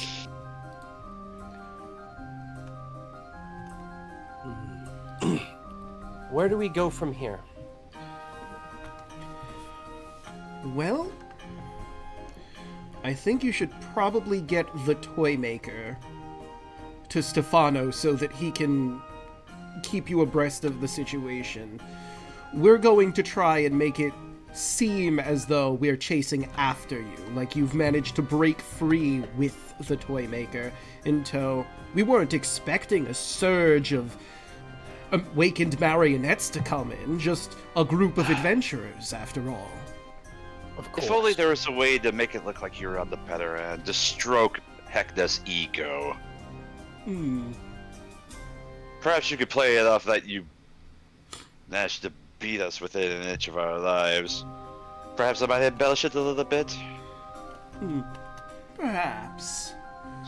Oh, also, Arachne is going to think this at Snack.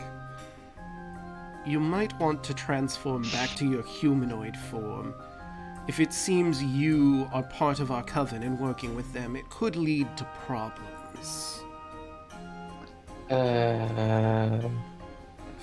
How do I do that? Ah, of course, it's your first time. Try to focus on how you looked before this moment. Bring it into your mind and try to will yourself into that form. It's my first day. Oh, right. He looks over at the other marionettes. Our virgin.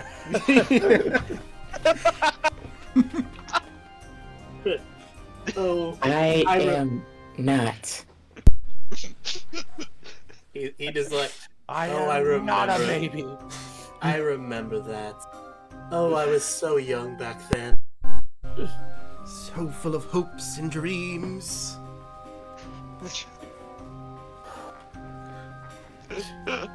Also, I'm sorry. This joke was just never gonna come up again, Snack. I had to take. Hoshi, I had to take my cracks. I had to take my cracks so hard. you had to, yeah. You had to You had to place your chops down, Rabbit. I'm just sitting here vibrating like I will never get another chance to say this. All right. I'm sorry. I'm gonna let you finish, but You guys forgot the incident with the vampire lady? oh, it's true. You could have become like 3 other times. Yeah. For all I know, you could have been an elf raised by kobolds who became a vampire, became a spider. He could be a. Oh my God, you're like 2099 Spider-Man. Oh, let's go. Oh my God, he is. Huh. Oh my God, he is. I hadn't thought about that, but you're right. Damn. There you go. Mm-hmm. And art is what Snacks turns into. Okay, let me take a look here. Ooh, God damn, that's nice. Right, and also I'm going to fill you in on the Mind Web mirror, as because you're now part of the Coven, he'll give you that loadout as well. So here it is. This hand mirror is backed with a design of an onyx spider. Your reflection is on the surface, it's always flattering. While you're attuned to this mirror, you and any were spiders infected with the same strain of lycanthropy as you can communicate with each other telepathically over any distance as long as you're in the same plane of existence. So this is 2 ways. If you ever need to contact Arachne while you're on your adventure, you can telepathically. And vice It's as versa. easy as just thinking it. Mm-hmm. Congratulations, Snack. You're part of the World Wide Web. Actually, yes. That is the name of the Coven, after all, the Web. You are now part of the greater internet. Mm-hmm. Just like I knew you would. You've made Pop proud this day.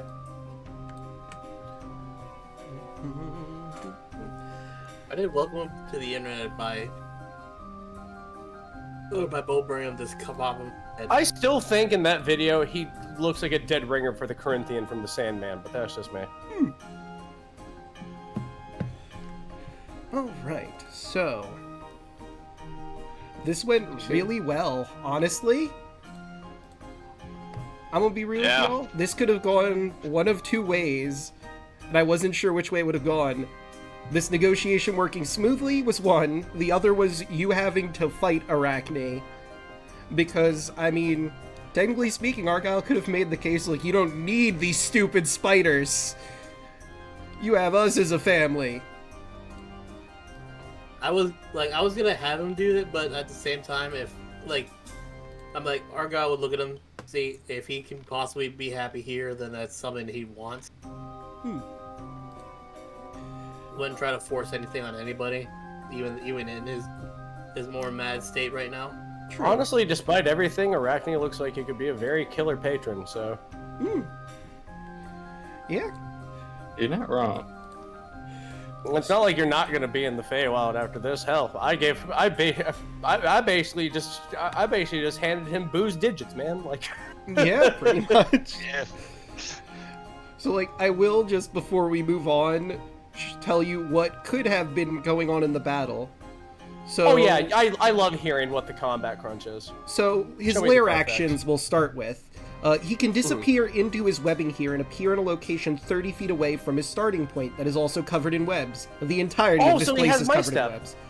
Yes, but also, when he does this, webbing in a 10-foot radius centered on that spot he left animates, and all creatures must succeed a DC 14 Dex save, or be lifted 20 feet into the air by their ankles, restrained from webbing.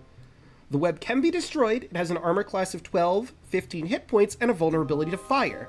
It is immune to bludgeoning, poison, and psychic damage, however. So, Misty Step, and also animated web Treadrill's attack. I'd kill for that step.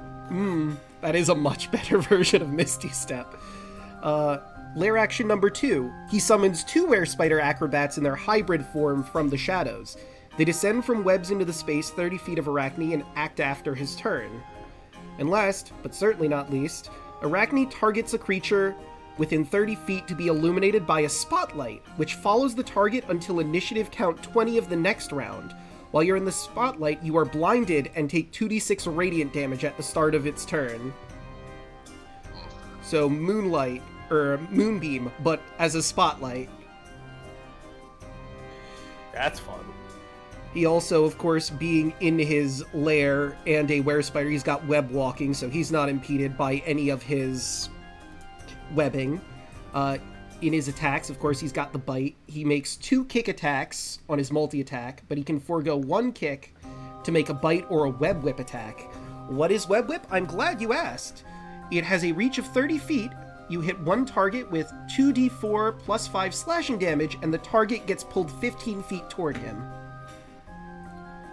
And last but certainly not least, in his additional abilities is Great Web. All other were-spiders have just a normal web. He has Great Web, which, 60-foot range, each target in a 20-foot cube centered on a creature within range.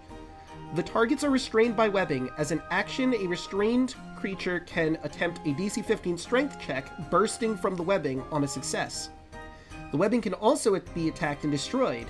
It is 12 armor class, 20 hit points, vulnerability to fire, immunity to bludgeoning, poison, and psychic damage. But this is just, you are automatically restrained. There is no save. You just gotta break out on your turn as an action. That is a recharge of 5 and 6, though, so he can't do that all the time, but that could have been absolutely horrendous. I feel like we could take him, but at the same time, I'm glad we didn't, because I'd rather just get to know him. Yeah. Watcher's a negotiator first. Like, killing the were-spider, killing anything in here just really pisses off Watcher. He just wanted to come in here, get the crown, and then just be on his way. Like, I'll also give you he didn't think it went this deep. That's true. Thought it was just gonna be like a little chat, and then suddenly it snowballed out of control. And like, so there's 2 blocks here for reference for the DM.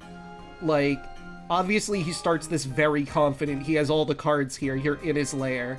But if you start getting close to beating him, he starts trying to negotiate again and giving you more stuff. But hey, negotiations worked out, so he'll give some of this to you freely. Let me see. So he knows that the chair, one of the items you're looking for, is being kept by Scooter von Snooter in the good place in the funhouse. He knows this for certain. He also knows he's holding the catch. So, ironically enough, both of them are in the same place at the same time. That's perfect. That's exactly what we need. And Scooter von Snooter. Son of a bitch. Another thing, he is technically still Heckna's lieutenant, but because he's betraying him now, Heckna's ability to teleport to either Sophie or him, he can choose not to accept him. So he can no longer warp to Arachne. He might waste a turn trying to. They might set something is up if he does. Yeah. Of course, that's only gonna be, like, you guys are confronting Heckna at that time. So this whole thing of Neriadel is crazy, because this is basically just like an office worker has to do the job of a Green Knight. Yeah, pretty much. This isn't even my department. I just it isn't his department. A Green Knight is based. If I remember the stat block right, they're all nature paladins basically. Like, yeah. Here's another thing. You do technically have this information, but he does add an interesting point to it. So Heckna might try to teleport to him in a pinch, but if you have the bumper, which is the combined form of the catch and the chair, and you kill the second pet, Heckna wouldn't be able to teleport anymore. The bumper keeps him from teleporting to anybody, as long as you're within a specific range for that to work. That's sick. And last but certainly not least, Heckna's main weakness is trying to be funny. No matter the cost, characters who banter with him during a fight can buy your companions time to act.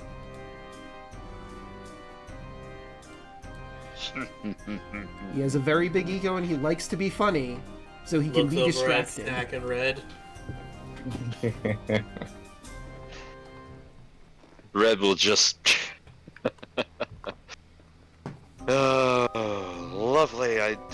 enough to occupy his time.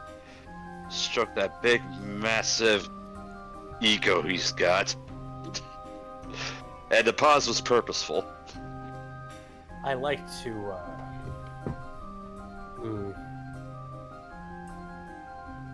Well, once this is all said and done, as I said, Arachne, you will have a home, and for what you've done for me and the rest of the court, you will already have favor at the start. Absolutely. Oh, you know what? As an offering of peace, he starts to dig around in the webbing. Where did I put... Ah, here it is. He hands you 40 red tickets, 3 potions of climbing, and another luminous stage light. Just some stuff I had roaming around here that you can probably find some good use for. Snack slowly reaches for the tickets. I'll hand the tickets to you, smiling. Can I get at least 15 of those? I only have 2. You'll have to speak to my treasurer, and he'll wave at Snack. That's what I was asking. Snack gives you 15. Though, Now make it 20. He'll give you 20. 3 potions of climbing.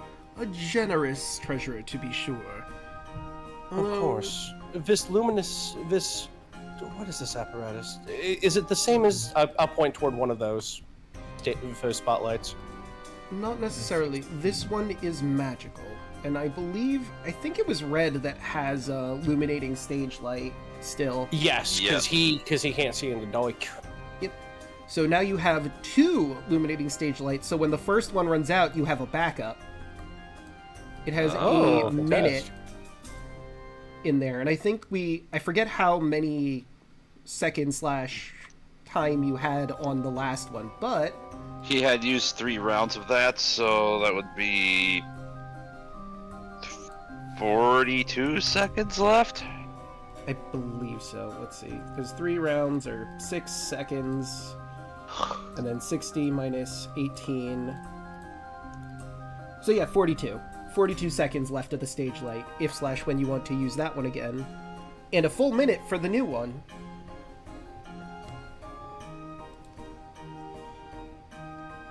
All right, then. Let's see.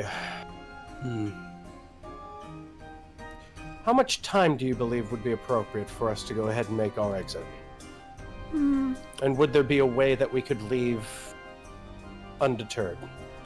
Well, I think we're going to put on a great performance here. We'll talk with the marionettes and get things together, and we'll make it seem like there was a united front we weren't expecting at this point. And you'll break free with the puppets, perhaps with maybe 1 or 2 of the Coven getting thrown out in the scuffle. Alright, I will say this, if we are leaving through the train, I do have terrible motion sickness, so I personally won't be able to get into the scuffle of things, but I will have some of my kin that aren't motion sick help you in the battle on the train, if there is one to defend it. Of course. I don't blame you on that. I used to get motion sickness, but I got used to it. Yeah, it's pain in the ass sometimes, but not much I can do about it. I'm fine with, obviously swinging around on webs and climbing around and all that. It's just trains and carts that I just can't deal with. You don't have control of the motion. Yes, exactly. I mean, it's just basically lane sickness. Like a sailor. Instead of seasickness. You know, that does make sense. It's definitely similar to that. Alright, but with that all said and done, the performance begins. All of you get brought back down to the the Big Top's floor in general. And Toymaker communicates with the other marionettes the plan and the situation they're going in as you all begin to set up. It takes some time, of course. We'll say about an hour to properly get everything set. He'll also mention, now that Stefano is here to translate, that you all should head towards the Shattered Station with him, because they need to talk with all of you. They've managed to get the train mostly completed. They just need a few more things that they believe are potentially in the fun house, and they need to get you updated on that.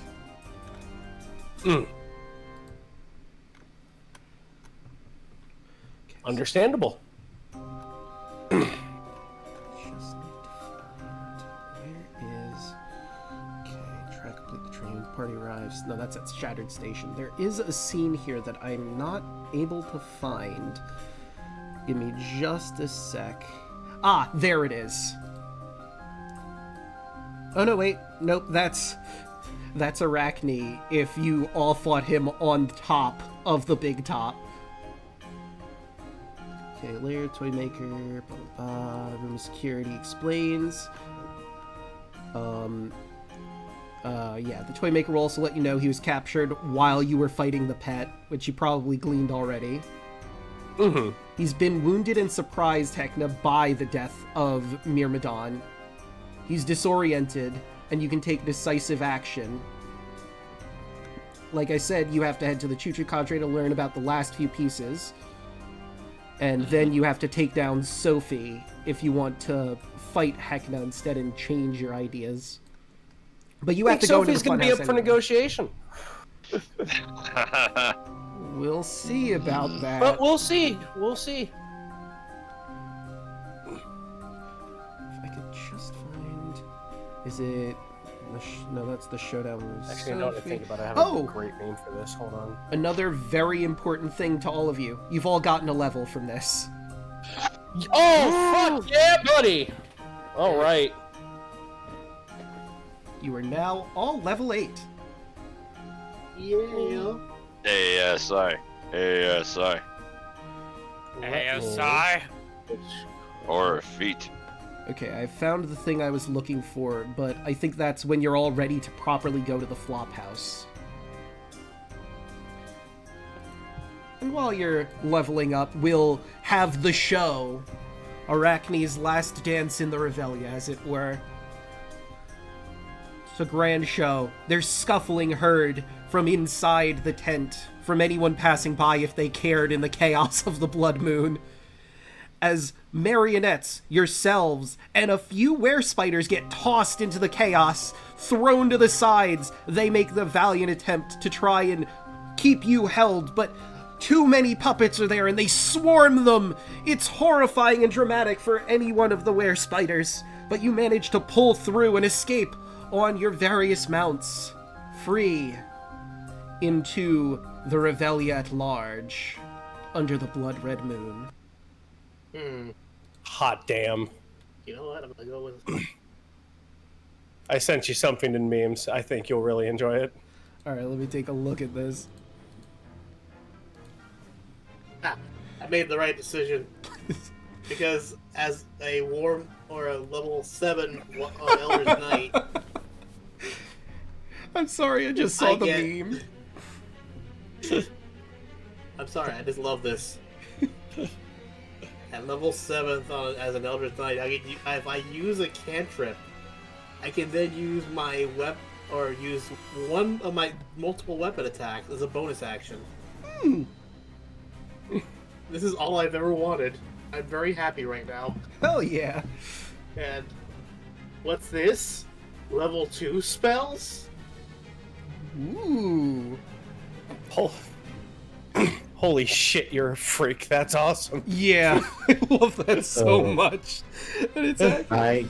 I now have extra attack. So the Queen Stunning strike and fist and focus aim. So the Queen of Air and Darkness just got a whole new spy team, and she's really happy about that.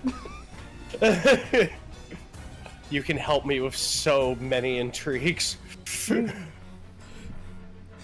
Titania won't know what hit her when we get through with all the shenanigans we're about to do.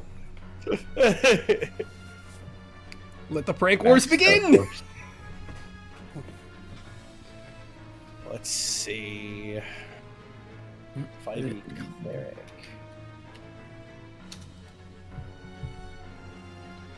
Cool.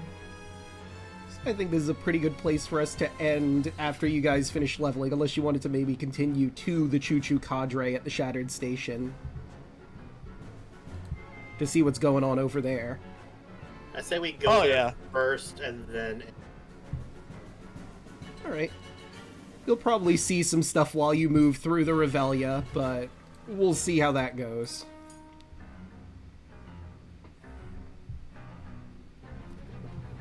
Excuse me. Let's see, I'll roll this table, and that is a d10 while you're leveling. Let's see, that is that one. Oh, that's what I was hoping you would get. This one's kind of cute. So, as you're riding your mounts with Stefano and the toy maker, you pass by the souvenir shop, where you see Magnanimo rounding up more children of the Candy Court into his shop, and they've made a barricade of stuffed toys to protect themselves inside there. You can hear Magnanimo and all his pieces are loudly squabbling about how to proceed from this point. Yes, they I'm are. not gonna sugarcoat it, kids. Shit's a little fucked right now. How many children are in there? Oh, there's a lot of them. You know what? I could roll that. Let's do... You know what? Yeah, I'll roll this. There's about 17 right now, including the bits of Magnanimo.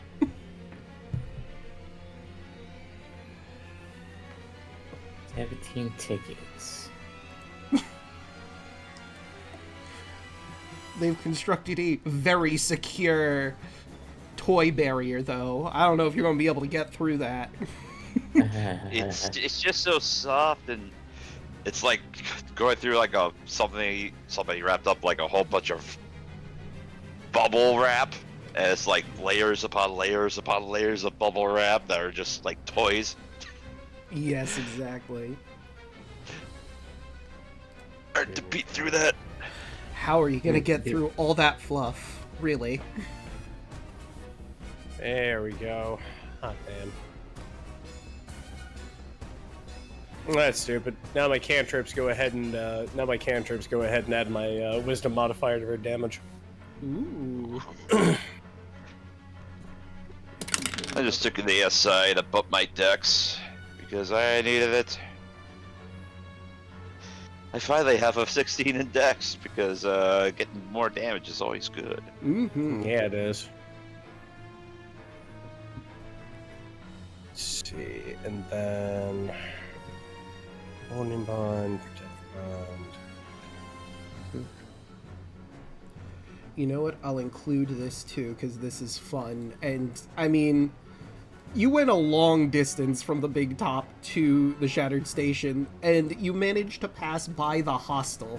And you see Laird Bubble of Squeak is sitting on top of the hostel, dangling his feet, narrating everything that's happening around him. His voice projects loudly over the chaos, in spite of him not having anything that seems to project it. Oh, and over there, ooh, that was quite a hit! That Squeak took to the face, catch me, oh, and that's amazing blast of firebolt from that competitor! Up, and we see the players moving by. They seem to be lucky, thanks to their mounts. They don't seem to be encountering any struggle, so good for them, he waves to you. I will go ahead and give a light bow on my unicorn. Back ways back. Yes, things are really heating up at the Revelia gate over here by the hostel. I don't think I'm being projected on the TV, so I gotta make up by being as loud as possible! You just can't help but smile when you hear him say something like that. I mean, it's true, he's the one that let us all here, but at the same time, you can't be mad at the guy. Yeah, he just wants you to have fun. He Us loves Scathing- this place. Oh, Scathing needs a herald, I'm sure.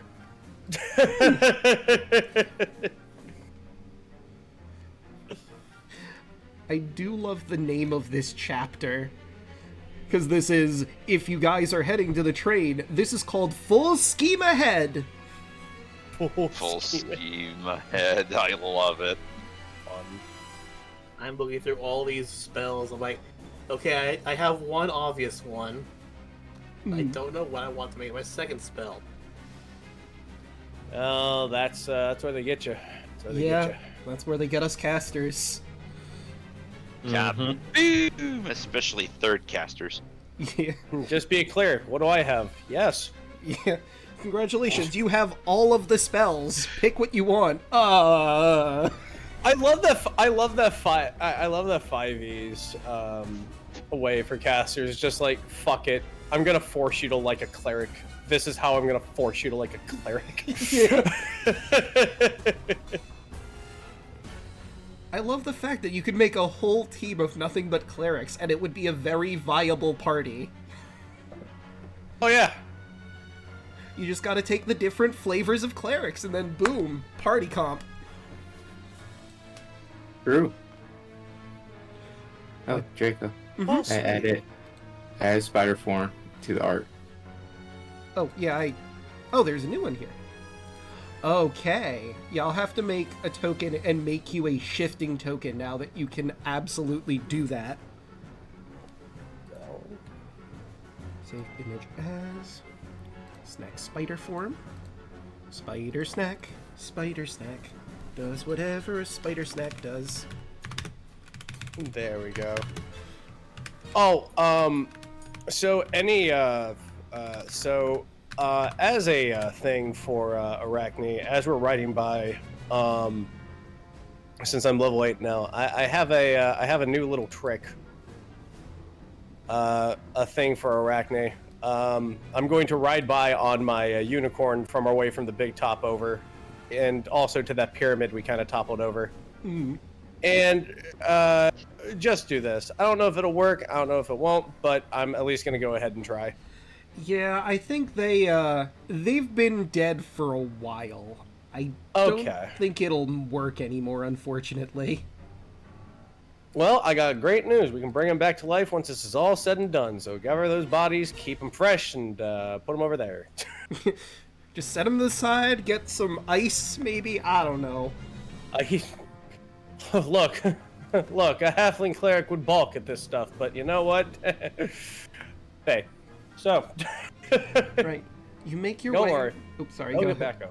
back up. Is everyone done with their level up first? Yes. Not quite. I'm Again, almost I'm still ready.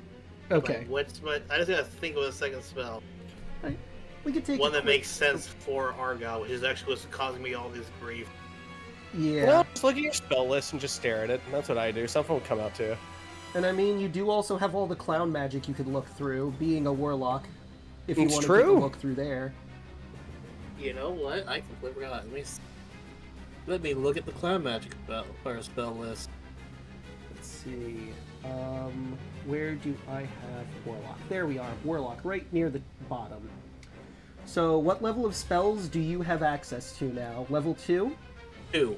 You could get Fall Apart and Sinister Shadow. Show me where are both of these at?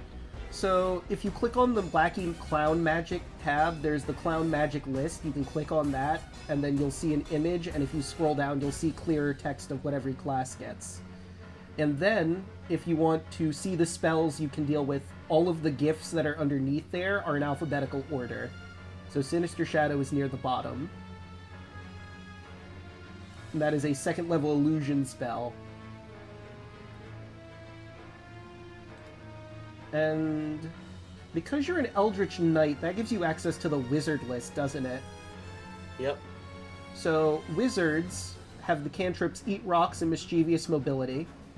Which one I got those? Yep. Level 1, you could get the Ever-Blobbing Gobhopper and Pinball Punisher. With level 2, you get access to Balloon Ride and Fall Apart.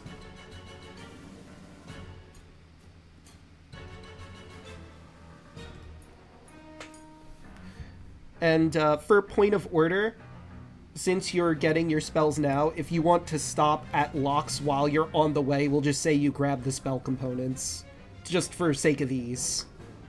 Because he's not going to charge you at this point. How mad he is right now, Sinister Shadow seems like a perfect spell for him. True. Oh yeah, Bubba, you didn't know there's a spell called Eat Rocks. It's pretty great. It's a great spell. I wish I picked a wizard so I could have more access to this wacky clown magic. Yeah.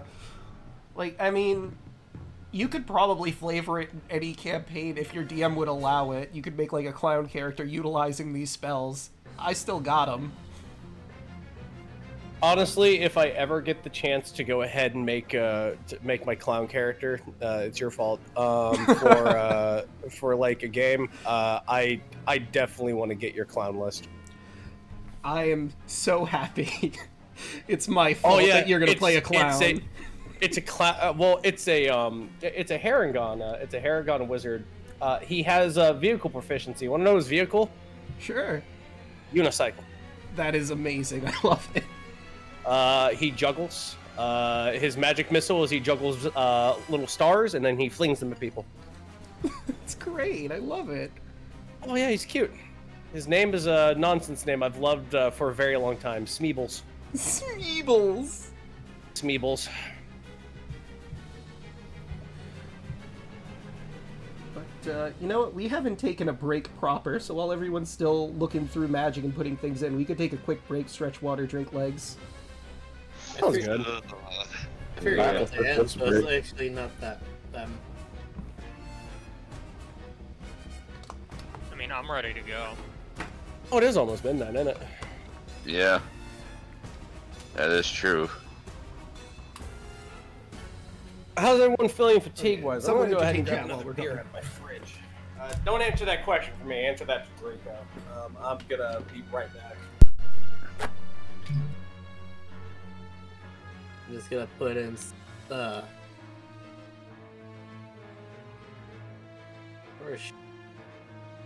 oh, it didn't save Shatter. I gotta do that. I'm good to go.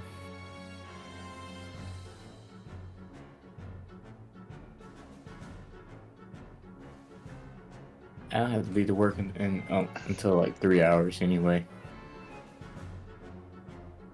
I'll have to be at work until 1 in the afternoon tomorrow. I've got work at the same usual time at about 7.5 hours, so 6 hours. I gotta be up. And plus, where I'm work at is literally the building next to where I'm sleeping at. So it's like a 5-minute walk. Ugh.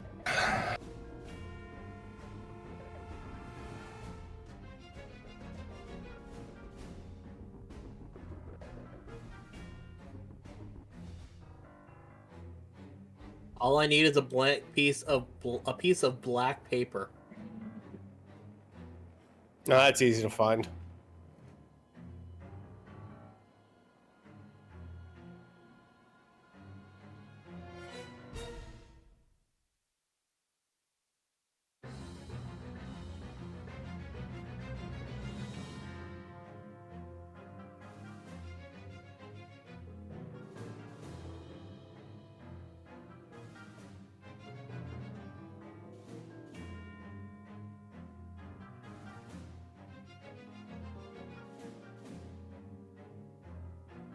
I'm gonna be cooking up some fun with the spells I got.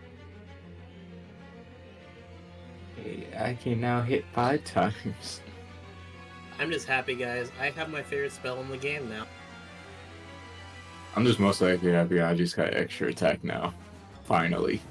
Well, look, I'm just gonna say this. I've been using this a lot because of Tasha's.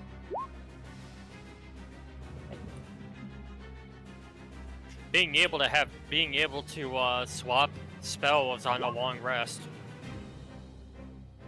Ooh. And I got one more level in Monk before I just straight out go back to Sorcerer. This is Shatter is my favorite spell in D&D because it's basically like Fireball, but only it's a lot more contained.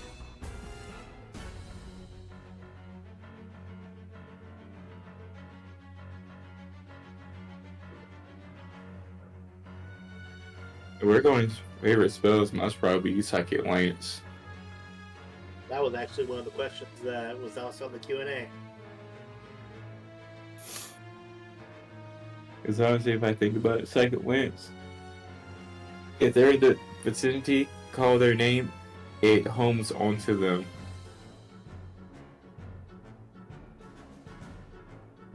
So they're not gonna get away.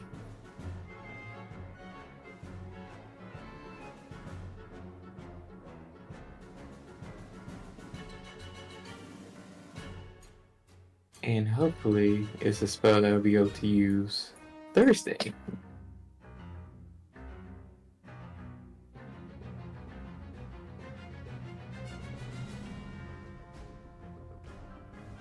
Actually, Bubble, they have a disadvantage.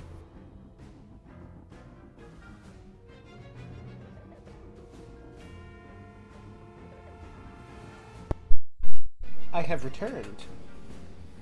Hello, return. Welcome back. I'm Snack. I have, like I said, Draco, I now have my favorite spell in the game. Fireball? No, Shatter. Ah, I I was kidding. I have. I knew have you meant more Shatter. easier to contain Fireball. Also, I was looking at the chat while I was stretching my water and all that, but I'm really happy that Robot got to pick up the module from this. I'm excited, and I'm sure Heckna is also very excited to see you and your players. Warning, Heckna will not be going to your house specifically.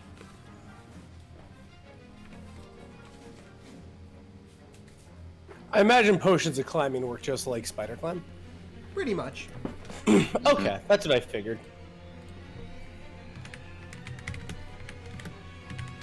And one of you is not going to need that potion of climbing, considering now Spider-Man. Spooderman. Jake's you owe me a Coke. So, You owe me candy. Shout out to my friend who wants to watch that with me. He's like, I really want to watch Japanese Spider-Man with you. I feel like you'd have an awesome time. Like, I would have an awesome time. oh, Spider-Man? Spider-Man. I love Japanese Spider-Man. Also, you're a prick. Now I have to listen to the theme now. Okay. Real quick, favorite thing that reveals him. Mine is him just lying down in the van. Can I help you? I like the one where he like pops out of a pipe like something out of Tom and Jerry. I've never actually watched the Japanese Spider-Man, but I've seen clips here and there. Yeah, I have not watched it. Oh, also, just point of order. So for the Potion of Climbing, you gain a climbing speed that's equal to your walking speed. During the time, you have advantage on strength athletic checks that you make to climb, and the potion is separated into brown, silver, and gray layers resembling bands of stone. If you shake the bottle, it mixes the colors. Or fails to mix the colors, excuse me. The last part's just flavor text, but now you know what the Potion of Climbing does. It is basically Spider Climb.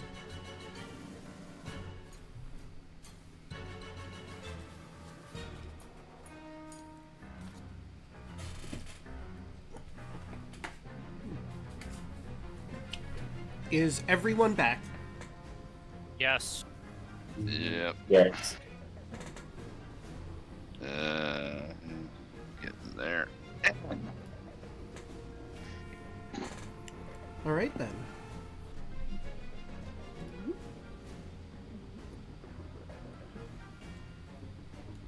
Okie dokie.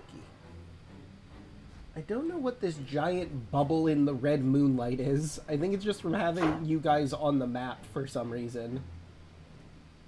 And I gotta get rid of one token in particular. There we go. Apparently, Karnak was the cause of it. Go figure. Anyway. Whoop. Let's just move y'all over here to the Shattered Station. Canvas cloth flutters where it has been tied around the hollowed shells of train carriages.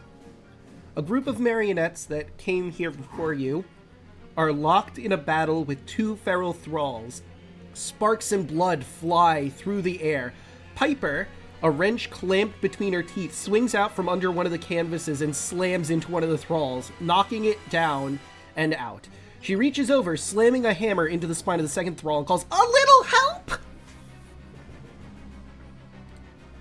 Oh, yes, of course we'll help. And All right. let us get you all to the battle map. I'll have to properly set that up. Probably should have done that while we were on break, but oh well. I can do this on the fly. Of course you can. That's the fun about being a DM. True. Theater of the mind. So, welcome to the battle map. Position yourselves how you think you would be in combat, while I get the rest of our combatants set up. I'll also have to get a train in here, but you know what? It's fine. I'll just draw a big shape and theater of the mind. The train is just, it is in our hearts. Yes. It was the friends we made along the way.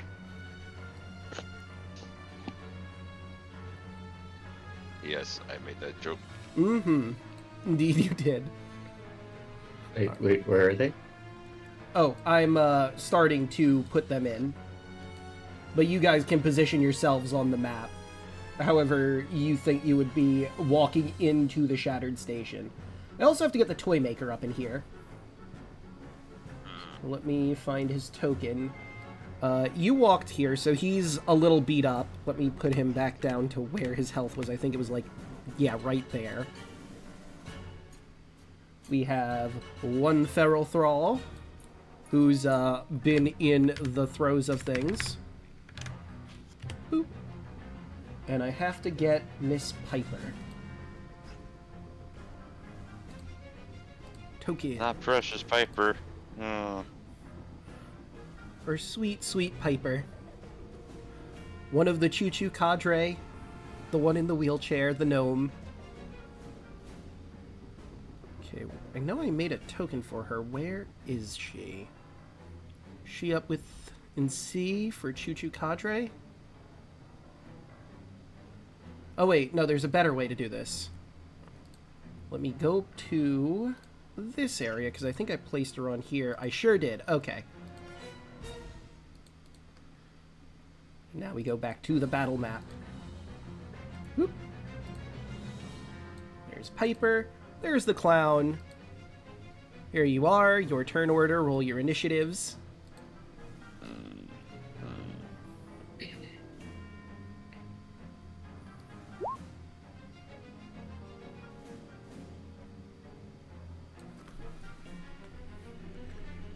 And it's time to switch the music from Blood Moon to the battle theme.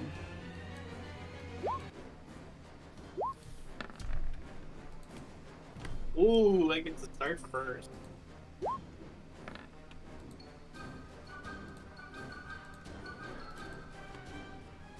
let's see about Miss Piper. Okay, she at least gets to go before the thrall that's right at her. I don't think that they're all going to live past me or Argyle. We'll see if it lasts that long.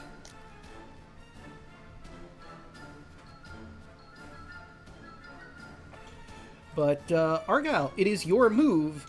Thankfully, off-screen, the marionettes are working with those other thralls. Piper's the only one that's in a bit of a situation right now.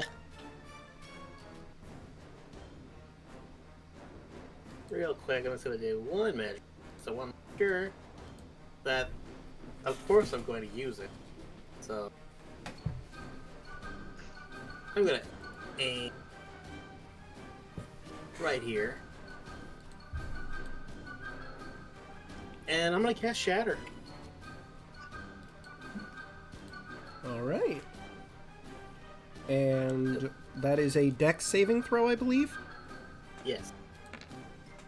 DC 12. That is a 16. They're only taking 11 damage. Oh no. How would you like to That's flavor two your off shadow? of max. Yeah, look at that. 7, 7, 8. Look at all the damage that they did. Yeah. How would you like to flavor your shatter, as Draco asked? like in mind, like he'd be like, so I've been thinking of this. Might help me out. And then he puts he points this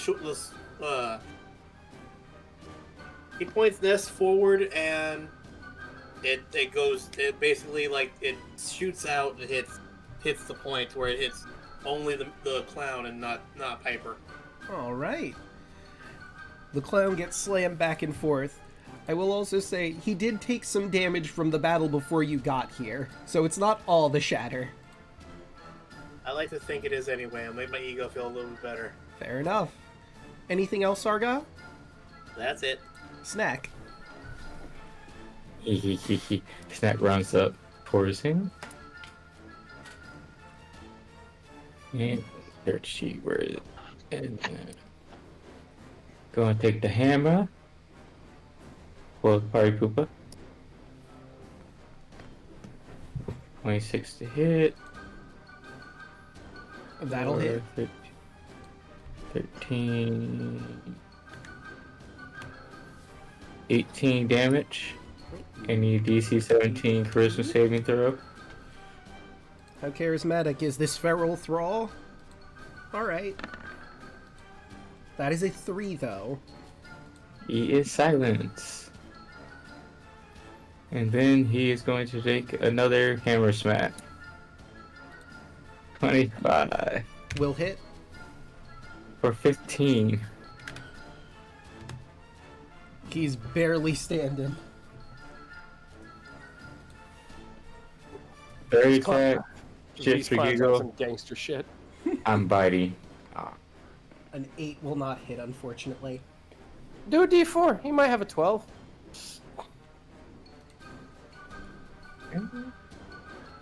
Before. I will say... Yeah, that's not going to hit. Unfortunately. But is that it for Snack?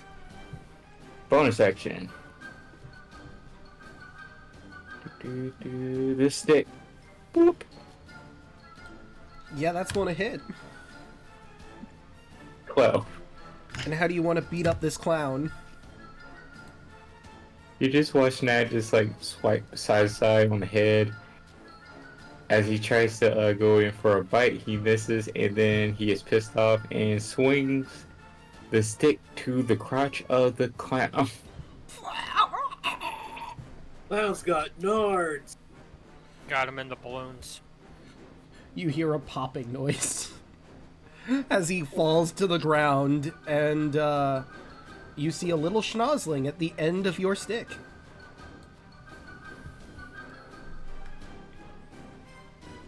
I forgot about you. It at you.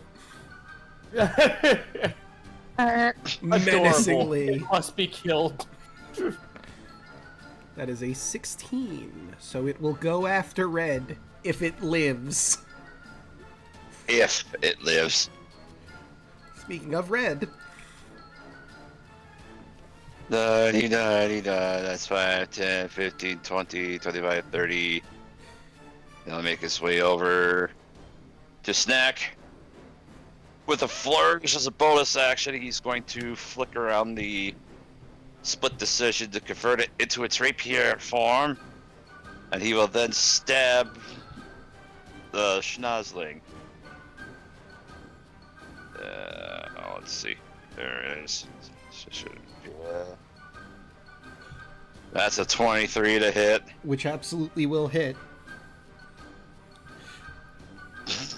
29 points of damage. So I'm going to shock you right now. You kill it. I just like Stunning. to think as just Red just runs it through and it just pops like a balloon, just and you see the bits just flying over everywhere. Releases with a sad honk.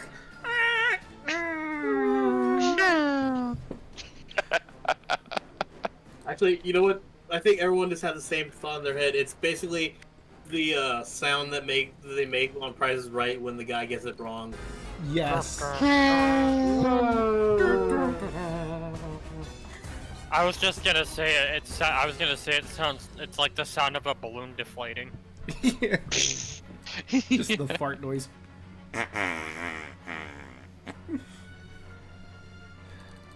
Right.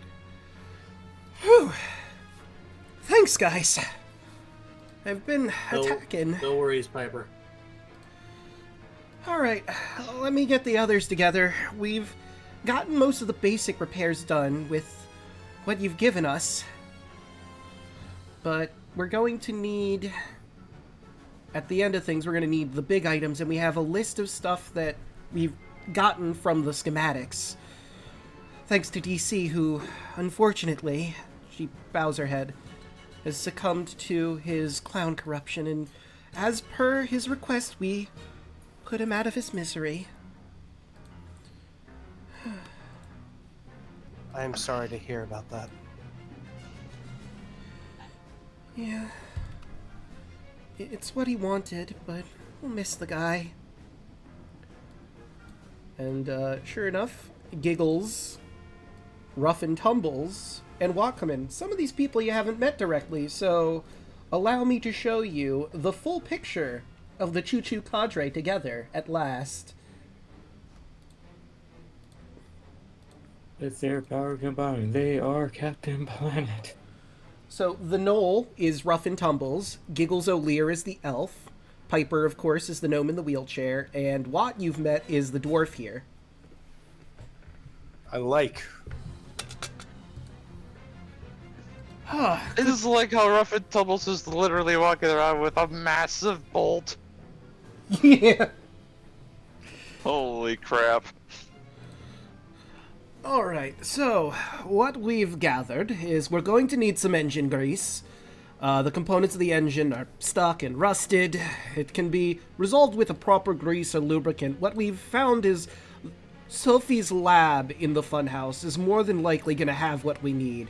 There's vats of lubricating wax that could serve the purpose. We'll probably need at least a gallon or a bucket full, give or take, and he digs around and finds you a sturdy lidded bucket for you to collect some waxy grease.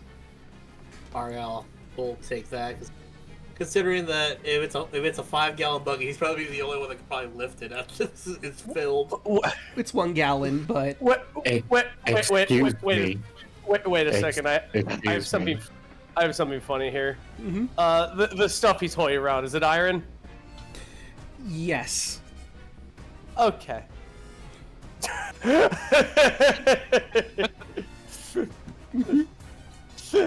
Okay. Just making sure. Just making sure. Yeah. Real quick, above the game, what let us know of the grease spell? You could roll an Arcana check for that. Yep. So yeah, you know about the grease spell and what it can do and what it entails. Great at parties. Lilith would look at Piper. What about magical grease? Well, this grease that would come from a grease spell, it's not enough for what we need. We need like a gallon, and I think the grease spell just isn't quite right for what it needs, according to the schematics anyway. But if you're heading into the funhouse anyway, because, I mean, I believe you still have to take down Sophie, right? Indeed. So yeah, you're going to be in there anyway. You just need to, once everything's been sorted out, just dip the bucket in and you should be good to go on that front. Very well. What else do we require? Giggles will chime in this time. Well, we need the throttle lever. We're missing a complex throttle that controls the fuel that we would get from the yucky bit once you're ready to give that up. The piece can be found on, believe it or not, an arcade machine in Decrepit Arcade within the funhouse. We're going to need that so that we can make the train break the Revelia's barrier and control the exit beyond that. Arcade? Throttle? I think, pardon all of our confusion. What the hell is an arcade? Oh, right, you haven't been here for very long, so Have you been to the security building? Yes, on one occasion. So the security building used to be an arcade, which was a area where you could play all sorts of electronic games on them. The electricity generated from the thingamajig could play them, but it fell into disrepair, and then Sean and his team used it as a base, since no one else was really using it at that point. The original builder seemed to have disappeared, and no one was properly able to rebuild them. He also made the slot machines in the flop house, but unfortunately, we're not clear what happened to him.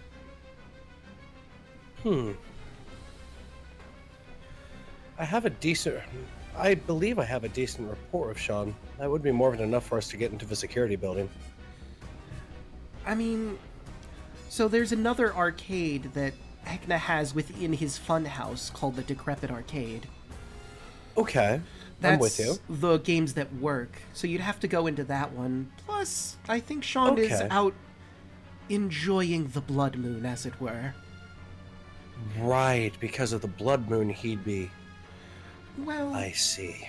he's different from the thralls, but he's a big tough guy and he likes bashing heads. I think he's just having fun out there. I see.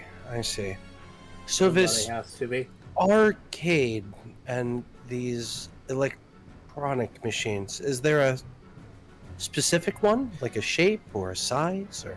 Yes, the game that seems to have the throttle lever is called Loot Hero. It's a game where you play a guitar and you try to beat someone with the loot. Well, not beat them, but like beat them in a contest battle of the band style, I suppose. I Argyle see. looks over at Lilith. Yeah, I Snack will love. also be with Snack will Oh, also just look at slides Lilith. into frame. I heard something I like. So this loot hero, okay, so the artifact you need is in that. Okay. Yes. Okay, I can understand that. Of course, we're still going to need the chair and the catch. Apparently those are still in the funhouse somewhere. We don't exactly know where at this time. We will obtain them. And when you're finally ready to give it up after you've gathered everything, we're going to need the stick. See, it works as the coupling rod for the train wheels. So we're going to need to put that into place so that the train can properly move. Oh, you need to Coupling stay rod. with Jig. Ah, Coupling rod. Is that like a binding, like a chain or something? yes, it keeps them all together so they move uniformly at the same time. If they moved in different directions, the train wouldn't properly move. Explain to a primal elf how a robot works go. Yes. We are going to need all of the pieces we've asked you to collect, including the thingamajig. The thingamajig is going to be one of the power sources required. Let me go Of course. into my notes here. Because I think the thingamajig describes on its entry what it is used for on the train. Let's see. Hit by attack, lightning damage, once used... Oh, it doesn't! Huh. Okay. So then I will look through here. It's not listed in these extra stuff, but I'm pretty sure it's listed in the section where you're ready to take off on the train proper, so I'll just find that really quick. They need all of the tools you've been collecting. The chair, the catch, the stick, and the thingamajig, as well as the yucky bit. My drip right now. Yes. They will explain that the yucky bit is a fuel source of sorts. They put that in the into the furnace along with the coal they would be shoveling in to propel the train. And it is one way, one of the many things listed in there that properly breaks the barrier. Now, there are two of them, and both of Heckna's pets have one in them, so you don't have to give up the one you're wearing right now. You could find the other one and give them that and keep your current drip. Oh, that's great, because I'm going to use this to really piss him off because he didn't give me the crown at the start. Yeah. Oh. This hi, is what Heckna. happens when you piss off Faye. Yeah. Oh, hi, Heckna. I didn't see you there. Have you noticed my new cloak? It's pretty great, huh? Have you Is noticed that- my new attire? It's absolutely gorgeous. And I made it from a thing that you loved. I took it as recompense. Damn. That's I'm cold-blooded. an office worker. An office worker! I'm a negotiator. And right now I am renegotiating you to give me the goddamn crown! I'm just imagining covered in blood, the worst day an office worker has ever had in their life. I like to imagine had at the to end of this, do. he just looks like the dude from Yuppie Psycho. Just fucking, just give me this fucking thing. No, he looks like the guy from Office Space that sets the building on fire. Oh god, no, I hate him. He looks creepy. Okay, I asked for it. All you had to do, Heckna, was give me the crown, and this didn't have to happen. This is on you. And that's when Watcher 6 snack on him with the stick. Yeah. Get him! That goes up, hit him with the hammer, silence him, and beat him with the stick. Prank him, Snack. Is this what you want? Is this what you like? Okay, so let me see. Grease needs to be applied to the cogs to keep them in motion. This mechanism, so the thingamajig is going to be attached to the engine connecting. It's one of the things that helps all of the mechanical bits work.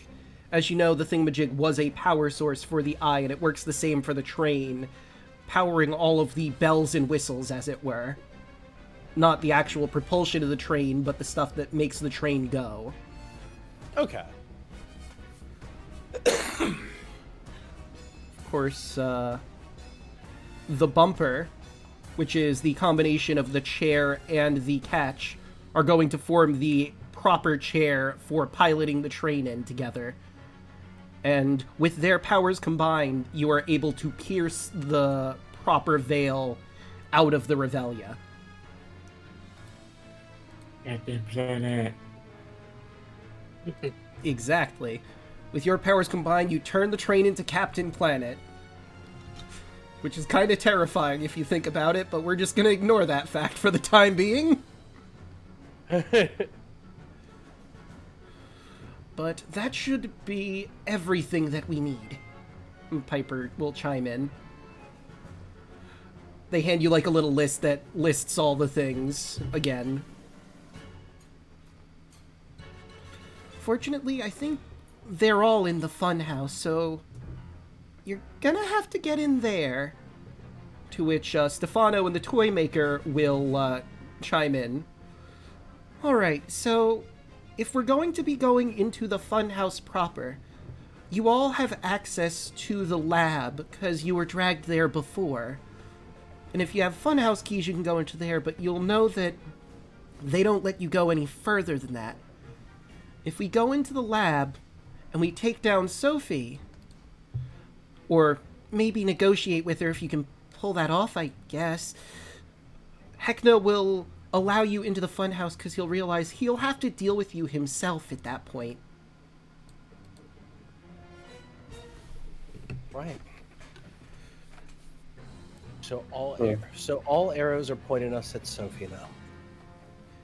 Yes. So let's play a What- little game of black fuck. What can you tell me of her? Sophie's an interesting one. She's a necromancer by trade. So I see. she's going to have... Of course, you've seen some of her projects wandering around the Revelia already. I imagine she's going to keep a Candlabrawn nearby. They have a connection. Both Sophie and Heckna to the Candelabrons. Where, if they take damage, the Candelabron can take half of it, if they're close enough. So she won't take as much. I don't know all... We don't know all that she has access to, of course, not having her spell book, or ever seeing it. but I see. she's definitely a wizard. Okay. A spell book. Let's see. We have the court has wizards, I can imagine. Though our yeah. books probably aren't made of skin. Yeah. Probably find vellum and claps as a pick of tricks. Yeah. Or, like, it's probably come in different shapes and sizes. Like, there might be some that are, like, in a plant or something. Like, because the fun Scrolls, thing what have about you. spell books is D&D allows you to make them whatever the fuck you want as long as your DM is cool with it. Really? I didn't know So, that. like, they even give an example of you could have, like, a spell book that's made of shells or something. And each spell book I've is had a- different. Yeah, I had a centaur wizard who was basically had a bunch of circular stones that were threaded through a cord. Yeah. That's how he had his. That's I- rad. I will... I had a character that his spellbook was tattoos. Yeah, that's Yo, another what? option. Really? That is genius, actually. That's cool. And I will say, he would know because you've seen it around. I have seen a book around. It's a black book. Her spell book. On the spine, it reads Sophie's Neck, in parentheses, NEC, romantic novel. Oh. Okay. You've seen this book. Do you recall where you've last witnessed it? She usually keeps it on her person, being her spell book, so I've seen her transporting it from time to time. It's a leather and black velvet tome with gilded gold fixings. I think there's like 3 hearts on the front of it. They're red. You'll definitely notice because she'll have it on her person, of course. Okay. So necromancer, wizard, spellbook, understandable. Anything you could possibly tell me about her personality other than the one time we were there? Oh boy. Well, I will give her that she is very smart. In a sense, I have a respect for her, but she's very cold-hearted, and she enjoys things of gruesome and macabre nature. She was recruited pretty early in Heckna, and she's been given free rein to just experiment with whatever she pleases. She doesn't have a care for anyone really outside of Heckna, who's given her this opportunity. I see. Most people are I was- afraid of her, understandably so. I was created first as a negotiator. That's what my original purpose was, despite... And he waves his hand. And then what he's wearing. As such a negotiator, can she be reasoned with? I don't think so. I mean, you could certainly try, but she's very loyal to Heckna and the Revelian at large. She loves it here. She's free to do however she sees fit with her experimentations. No bars or limitations. I don't know what I you see. could give her aside from... It's a grisly thought, but if you were to give her yourselves or someone or multiple someones to experiment on, but I don't think she'd take the deal. She does act motherly towards her creations, but that's the most kindness I've seen out of her. That alone might be something to go ahead and start some dialogue with. I thank you for everything you've told me about her. If it does come to blows and we do have to lay her low, I will go ahead and do my utmost. Of course. Well, we should probably all get going. I can lead you to the flop house and open the door for you. I'll watch the stairs to make sure no one sneaks in behind you. That will be best. That will be best. That's a favor, Piper.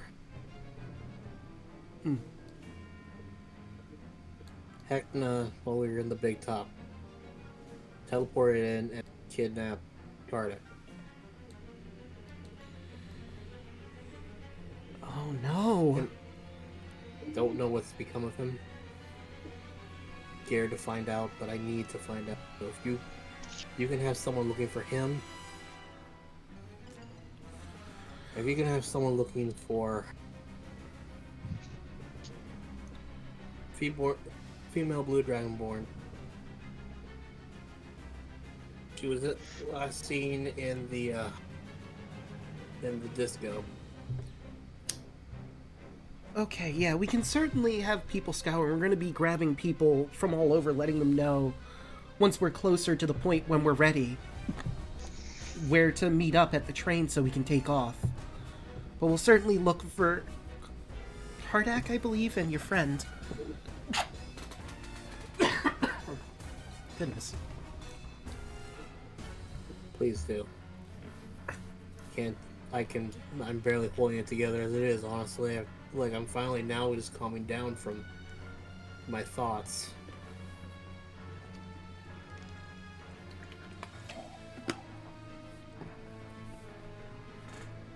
Well, good luck. You guys as well. And they get back to work as you all have your mission.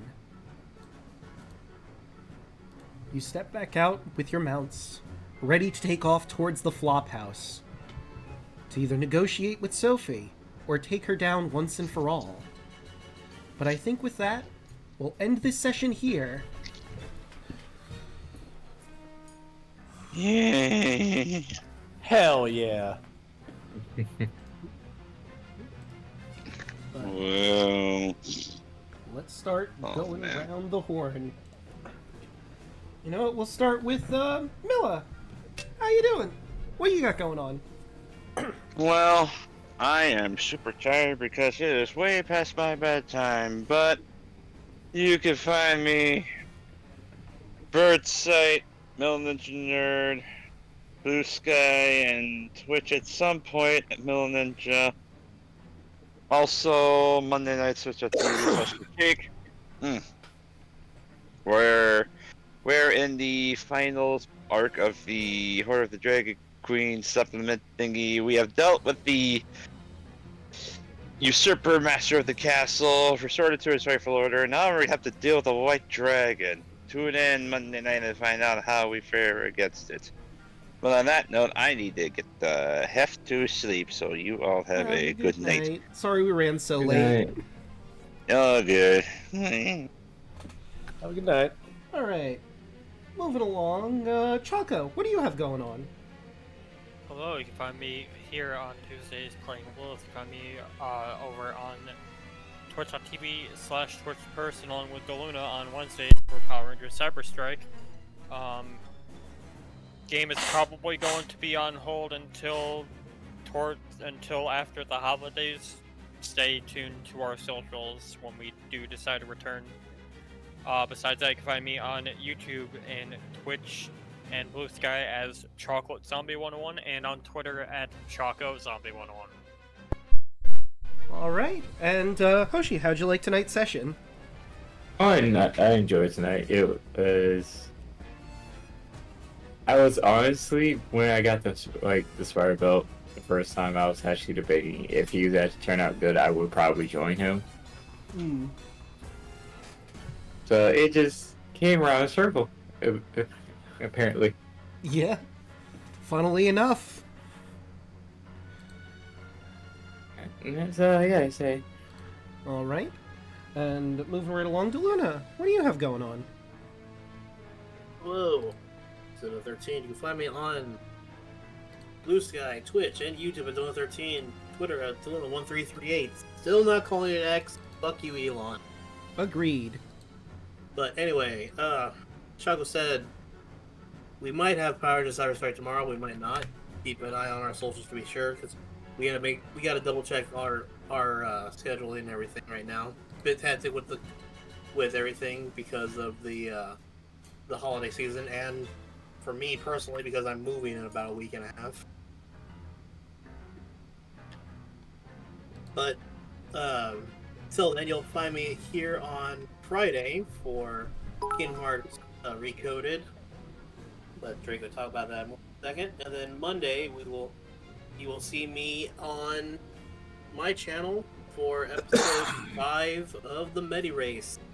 We got to the 6th badge last night. That was actually, I think that I am now officially ahead of Draco. Yeah, you are. Because I already did everything I needed to do, but I actually stopped and waited for him mainly because I was tired. And I forgot what I needed to do, honestly. Yeah. All right. And continuing on, hey, Mr. Rabbit, what do you have going on? What's going on? My name's Rabbit. I'm a writer, and I'm also a comedian. You can go ahead and find me on twitch.tv/HeyMrRabbit. You can also find me on YouTube, Twitter, and Blue Sky, Hey Mr. Rabbit. I stream throughout the week. I love role-playing games, RPGs, and horror games by trade. I play RuneScape, Trepang, a bunch of other just really notable and lesser-known titles. So if that sounds like something you want to get into, just come over to my channel. I'll be sure to go ahead and make your day. I can even explain my writing, which is long and numerous. Nice. And you've already found me here. I stream Monday, Tuesday, Wednesday, Thursday, and Fridays. Monday, you can catch me in Daluna in our meta race where we are... we just finished Mount Pyre. And we have to go... Well, first we have to grind, because we're way behind on levels. So that's probably what we're going to be doing next session. Yeah, next session is going to be a solid mind grind session, because we have to get to level 40, and I think we're only... At least I'm only now getting to level 30. Yeah, same. I think we're both in, the low 30s. But, so yeah, check us out for that. Tuesday, you can catch the players here as they make their way to the most sane person in all of the Revelia. Totally. Definitely not a crazy, bloodthirsty, mad scientist wizard. No, sir. And try to make a deal. Let's make a deal. Yeah. Now I'm picturing Nuriadel in, a suit with a suitcase that's obviously not made of iron, but some other kind of metal suitcase puts in front of her. Beryllium. There you go. A beryllium suitcase. All right, let's make a deal, Sophie. You like experimenting? I want to get us out of here with the crown. How do we make this work? The Revelia throws me in silly outfits, but I like this one. Who's the clown commentating on top of the hostel? Oh, that was Squeak. Squeak, yeah. I just look over to Squeak and give him a thumbs up and going, I like the fashion. Good. You did good. You did good here. He's the one that's yeah, we can't be mad at him. I'm sorry, but I can't, and now I just can't help but imagine Watcher in a Wayne Brady type of cosplay. I can't be mad at him. Oh, I can. It's time for you to leave and go elsewhere. No. Oh, okay. Instant offense. So. All right. Counteroffer. Throw Spirit Guardians out there. Get off my god. Get off our goddamned grove. And the full name, I forgot his title. He is Laird Bubble of Squeak. Laird Bubble of Squeak. But what a fella. What a guy. The guy behind all of you being here in the first place. It was supposed to be easy. It was supposed to. Anyway, Wednesday, you can catch me here. I'm doing Oracle of Ages. We're nearing the end. I have the last 2 of the dungeons and the trade quest to get the Master Sword. So we're going to be doing both of those things.